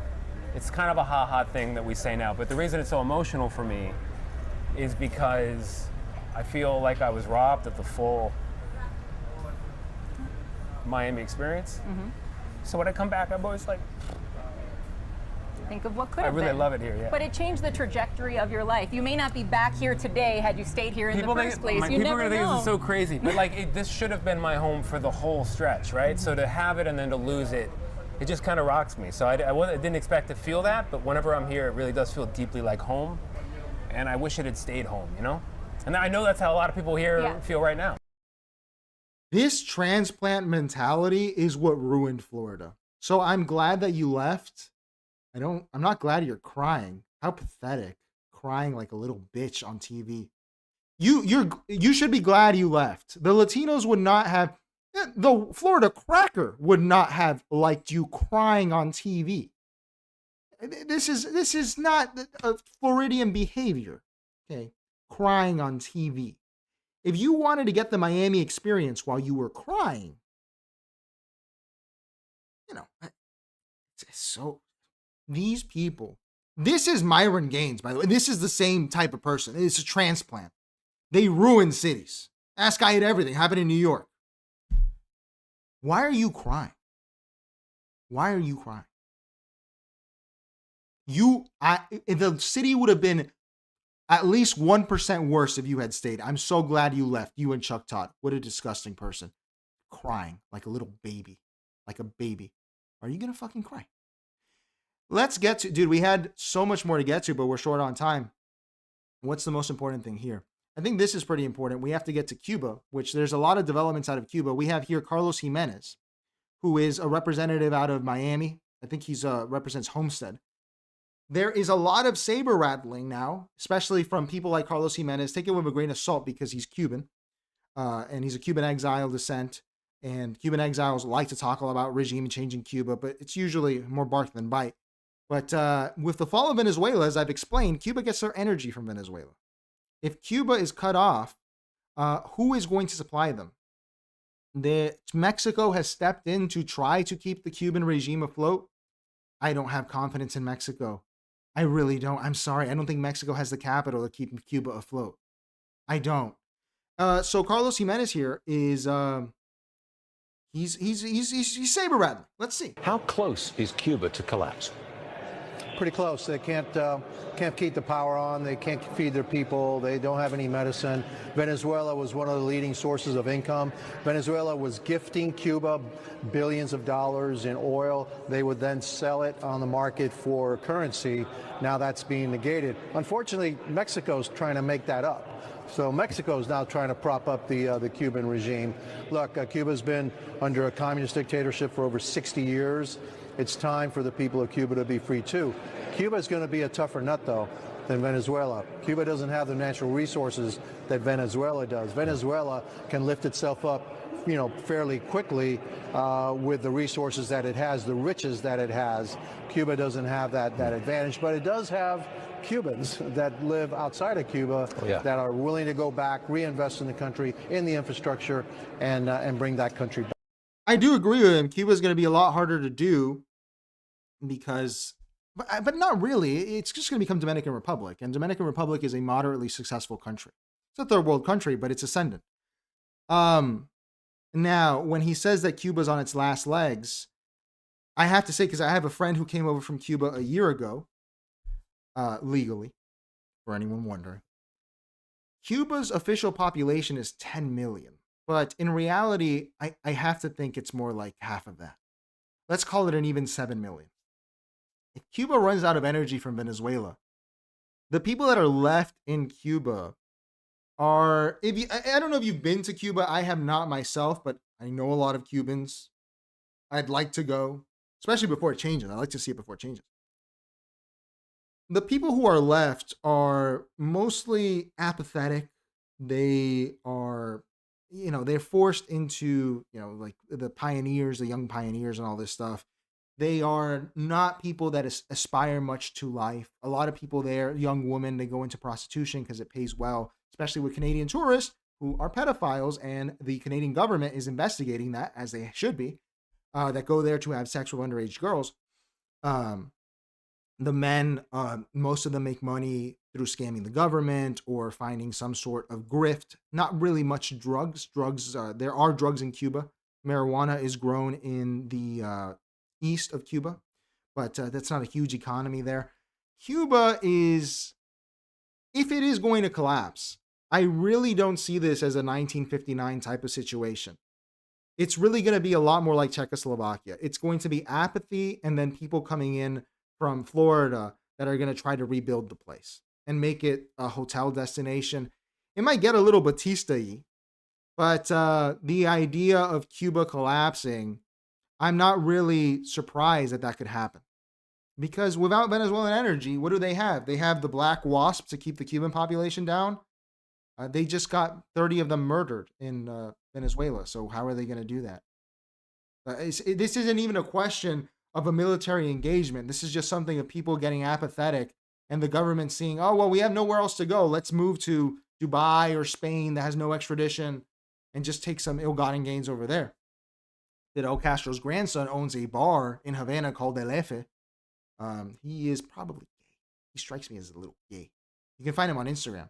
Those types of people will just leave with money, and other people with money will come in and they'll try to rebuild the island. It's a lot of work from what I've seen and from what I know. Cuba is blame the embargo, don't blame the embargo, whatever you want. It's a third world country.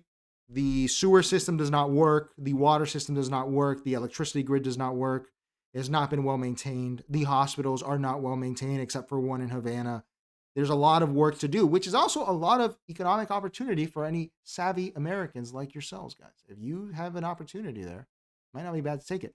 Here we have Cuba. This was really, really strange to see. This is official Cuban state TV today put out this message, which I interpret as a surrender of sorts. Le conviene a esa Casa Blanca, a ese país, una Cuba inestable a 90 millas de sus costas. Is it convenient for the United States to have an unstable Cuba 90 miles from its shore? No, en lo absoluto. Nuestro país, déjeme decirlo por lo claro, es garantía para la seguridad nacional de No, absolutely not. Our country, under the current regime, is a security guarantee for the United States. Estados Unidos. Es protección de sus aguas, de sus fronteras marítimas. It means the protection of American, I guess he's saying American, maritime borders. Aunque pretendan ignorarlo. Cuba, even if they try to ignore this reality. Cuba no es ni Estado fallido ni dictadura. Cuba is not a failed state or a dictatorship. Es sencillamente el viejo discurso del bloqueo económico y de la asfixia a Cuba que quieren hacer ver como una excusa revolucionaria para justificar. It is simply a victim of the embargo, which is used as an excuse to try to incite a revolution. Nuestras ineficiencias. Entonces, ¿por qué no lo levantan ese bloqueo? Tenemos problemas internos que arreglar, eso es cierto. Why don't they lift the embargo so we can fix our country? However, from the start, and why I'm saying this is important, when Cuban state TV is now bargaining with the United States, not based on anything of value, it's based on security. It's justifying its existence based on security for the United States. You're kind of giving up. Where is the revolutionary fervor? Where is Fidel's "we will die before we give up, we will die on our feet"? Where is that? When Cuba starts putting out statements like this is a surrender in my view. When you're bargaining, when you are crying, why would you want us to go? We have the country under lock. This is an admission of we're going to lose. Because you're saying that there is going to be regime change if America wants it. You just don't think it's going to be convenient for America. That is crazy to see on Cuban state television. This plea is groveling, is pathetic. It is really pathetic, man. I am surprised that Cuba would allow this to go on their airwaves. I have never seen this kind of rhetoric out of the Cuban regime. I have never seen this. Never have I ever seen this. And finally, we have here Rick Scott, my former governor. I miss you, Rick Scott. I hated you, but now I miss you because Ron DeSantis ruined the state. This is him. We have Carlos Jimenez, who's a Cuban guy. We can't trust him all the way. Rick Scott is a Florida guy, so you can't trust him completely either because he likes the Cuban community. He relies on them for votes, especially for his senator position. So he's going to pander, but let's listen to what the white man has to say about this, because the white man here should be a little bit more disinterested. So proud of what the president did, and Marco Rubio and Pete Hegseth and everybody, our military, Maria Corina Machado, and what they did in Venezuela is going to change Latin America. This is the start of changing Venezuela. Then we're going to fix Cuba.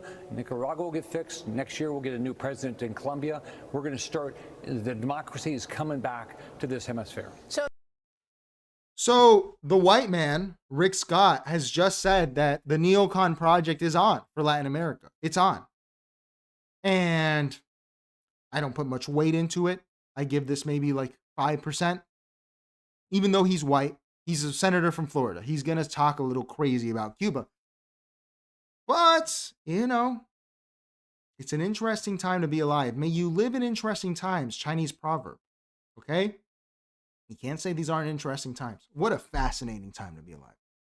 We didn't get to Petro, who got cucked again, Iran, or Greenland, but or the COPE. Let's watch a little COPE as we close out. Let's watch some COPE about Venezuela from, we have here, let's watch this little guy here. By the way, for anyone that's here, the reason the email is pinned at top, guys, is because I am giving you your Venezuela dividend. I have 100 of these 50 Bolivar bills. If you want one, just email me. I'll send it out with a note for your appreciation for tuning in. Donald Trump said you're getting a Doge check, a tariff check. I'm sending you the Venezuelan check. If you're going to get Venezuelan money, I might as well start it. So email me at the pinned email. There's a space in between, so YouTube would allow it. It's all together. And you will get your share of the Venezuelan oil, all right? You'll get your 50 bolivars that are no longer valid, all right? Let's see the cope around Venezuela to close us out. This is truly astonishing. This is the same guy we watched last time who writes for Jacobin. So Venezuela is winning. Let me explain. So what do I mean by winning?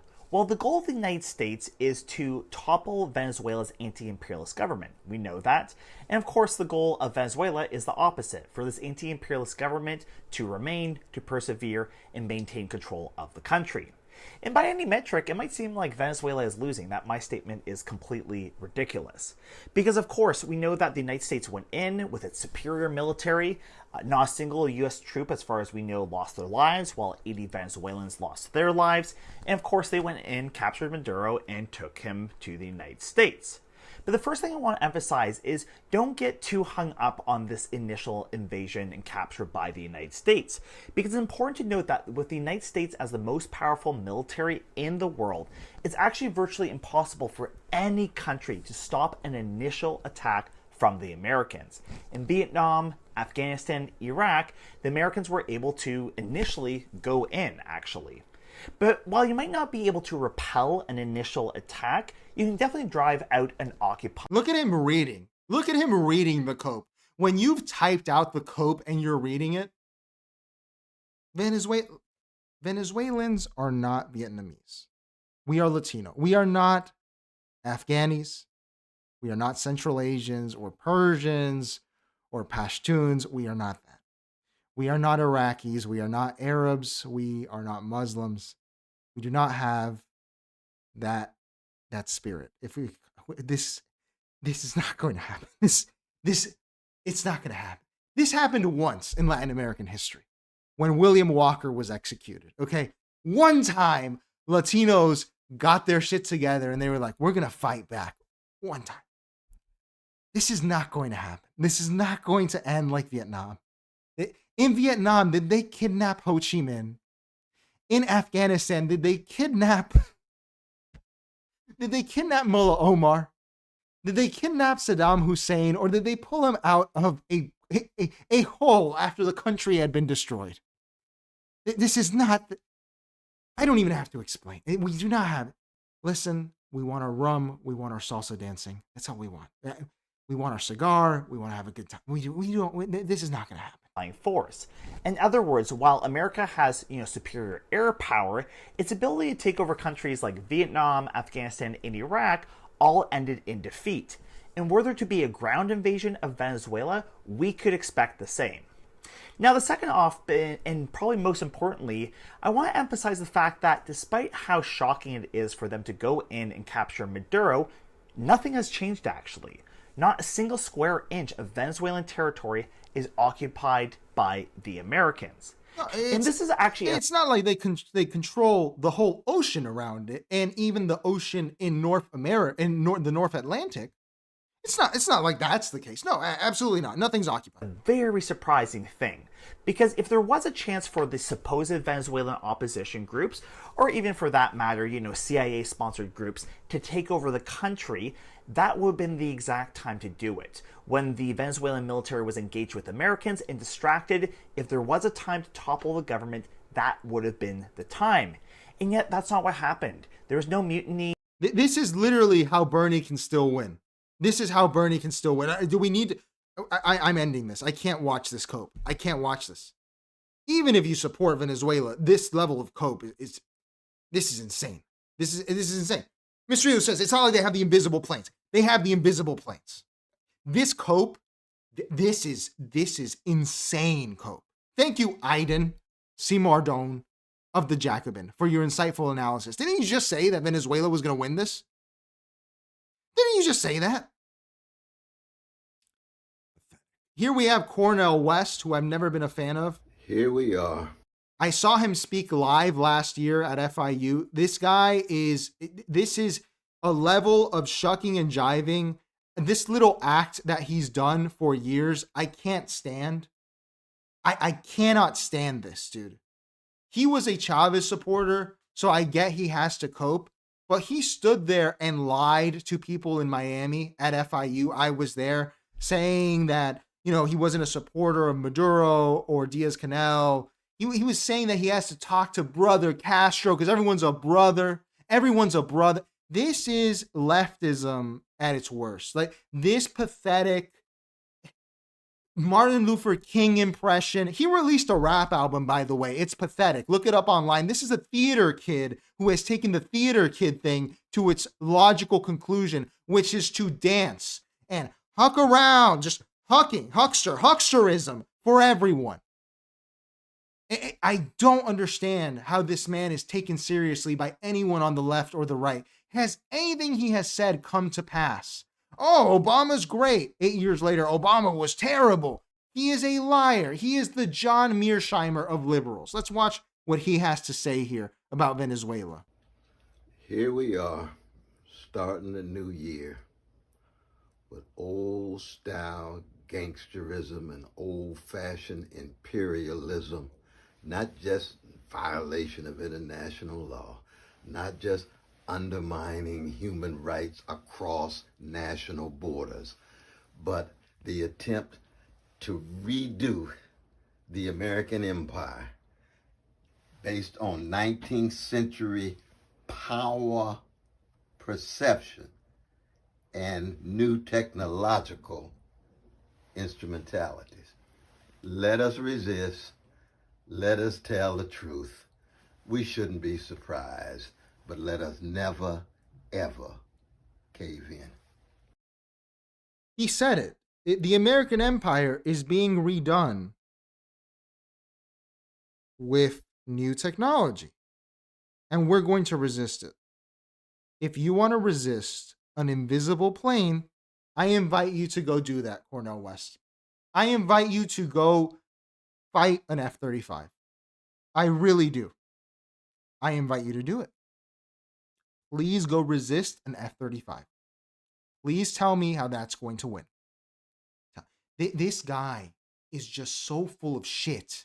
Everything he has said has turned out wrong. Even if you're, dude, you guys know me. I love making fun of conservatives and the right and the left. I'm an equal opportunity guy, okay? Making a vertical video telling people to resist American technology. Okay, dude, hack it up. Hack it up, Cornel West. I don't know what the fuck you're talking about. There is no resisting the invisible plane. There is not. Even if you want to. If I were in Venezuela right now, I would be begging the government to please play ball so that I don't die as a casualty, as collateral damage from the invisible plane. In Venezuela right now, I assume it's like when planes fly over South Centennial Island, when all the natives get out and they worship the plane. They go, oh my God. They throw spears at it. This is embarrassing. This is embarrassing. Embarrassing. And for our final bit of cope, let's see the American Communist Party, who normally puts out some interesting stuff. This kind of protest cope, to me, is just, it's embarrassing, man. Look, the American Communist Party has done some cool stuff. They've done some repairs after hurricanes in Florida. They've actually done food drives and shit. It's kind of cool. It's like the Black Panther type thing. I don't hate Haas. Haas is an interesting guy. I like him. I think he's funny. But this is what the American Communist Party is doing to resist the detention of Nicolas Maduro. We are here in New York City, outside the court where Venezuelan President Nicolas Maduro is appearing to exercise our First Amendment rights to show solidarity against the criminal aggression of the U.S. regime in Venezuela. Here at home, millions of Americans are drowning in debt and struggling to afford groceries, rent, and medicine. Yet the displays of thuggish military action recently directed in Venezuela come at the direct expense of the American people. Nicolas Maduro represents the Pan-American revolutionary spirit of sovereignty and independence, and the principle that nations have the right to self-determination and that their resources should not be stolen by foreigners. On behalf of the American working class and as inheritors of that revolutionary tradition, we understand that every show of force abroad is also a show of force at home. Our money funds foreign interventions that do not serve us, while deindustrialization accelerates and Americans are reduced to financial serfdom. History shows that we do not gain anything from these actions. This criminal aggression of the U.S. regime is not isolated, and it signals further escalations against... Okay. This is too LARPy. We can't finish this. This is too LARPy. Do people just want to LARP? Is that why they protest in New York? Do people want to... You know there's Renaissance festivals, right? You could start a festival, you know, like the Stalinist festival. I'd go to that. That'd be cool, you know? That'd be cool. What are we doing here? What are we doing? He's in court. He's in shackles in America. This seems like a waste of time. It's not as pathetic as Cornel West. But what are we doing here, folks? What are we doing? I like some of the American Communist Party stuff. They do cool stuff. But this is theater kid stuff. What are you going to do? You're going to protest the legal system. You're going to protest the Southern District of New York. A lot of people have tried to fight the Southern District of New York. You know what happens every time? The Southern District of New York wins. So, you know, I guess if this is how you want to spend your Saturdays, go have fun. Go have fun doing that. Great time. If it's for fun, it's cool. The LARP is what gets me. Do it for fun. Do it hey, we're Maduro Block Party. Let's go. Yo, this is cool. You know, throw on the Maduro remix. Let's drink some rum. Let's, you know, show support. That's also how you win. That's how a Baudrillardian wins. By making the spectacle even more spectacly. Okay, by pretending harder than they are. If you really wanted to win, you know what you would do? You would host the Maduro trial outside. Your own version of it. And you'd make it absurd. You'd make it a theater of the absurd. At that point, you might actually get something done. But that's all the free advice I'm going to give you. American Communist Party. I pay for the rest. You may be communist, but I'm the most radical communist because I want to do literally nothing. And I think that communism will come about. Appreciate you guys tuning in. Appreciate you, Mr. Elu, Pajarito Lindo. I hate everything. Spring, 1, 2, 3. Iron Hammer Forge, Afra, Robert. Who else we got here? Astro Way. Oh, we had a Marigam. Appreciate you guys tuning in. Let's do the plugs one last time. We got to do the plugs. We got to do the plugs. We got to raise some money here. We got to raise some money here because pretty soon we're going to have a compound in Venezuela if things go the way they're going.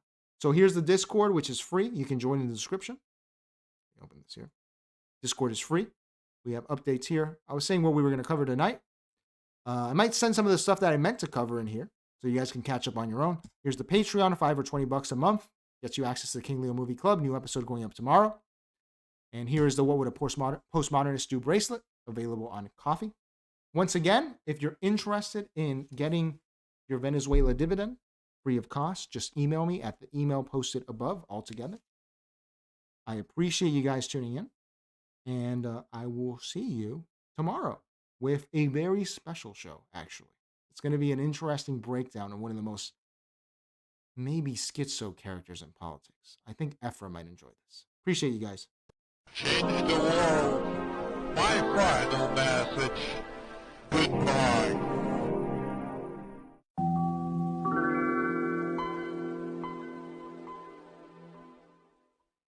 Change the world. My final message.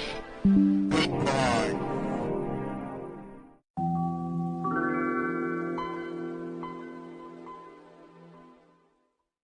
Change the world. My final message. Goodbye.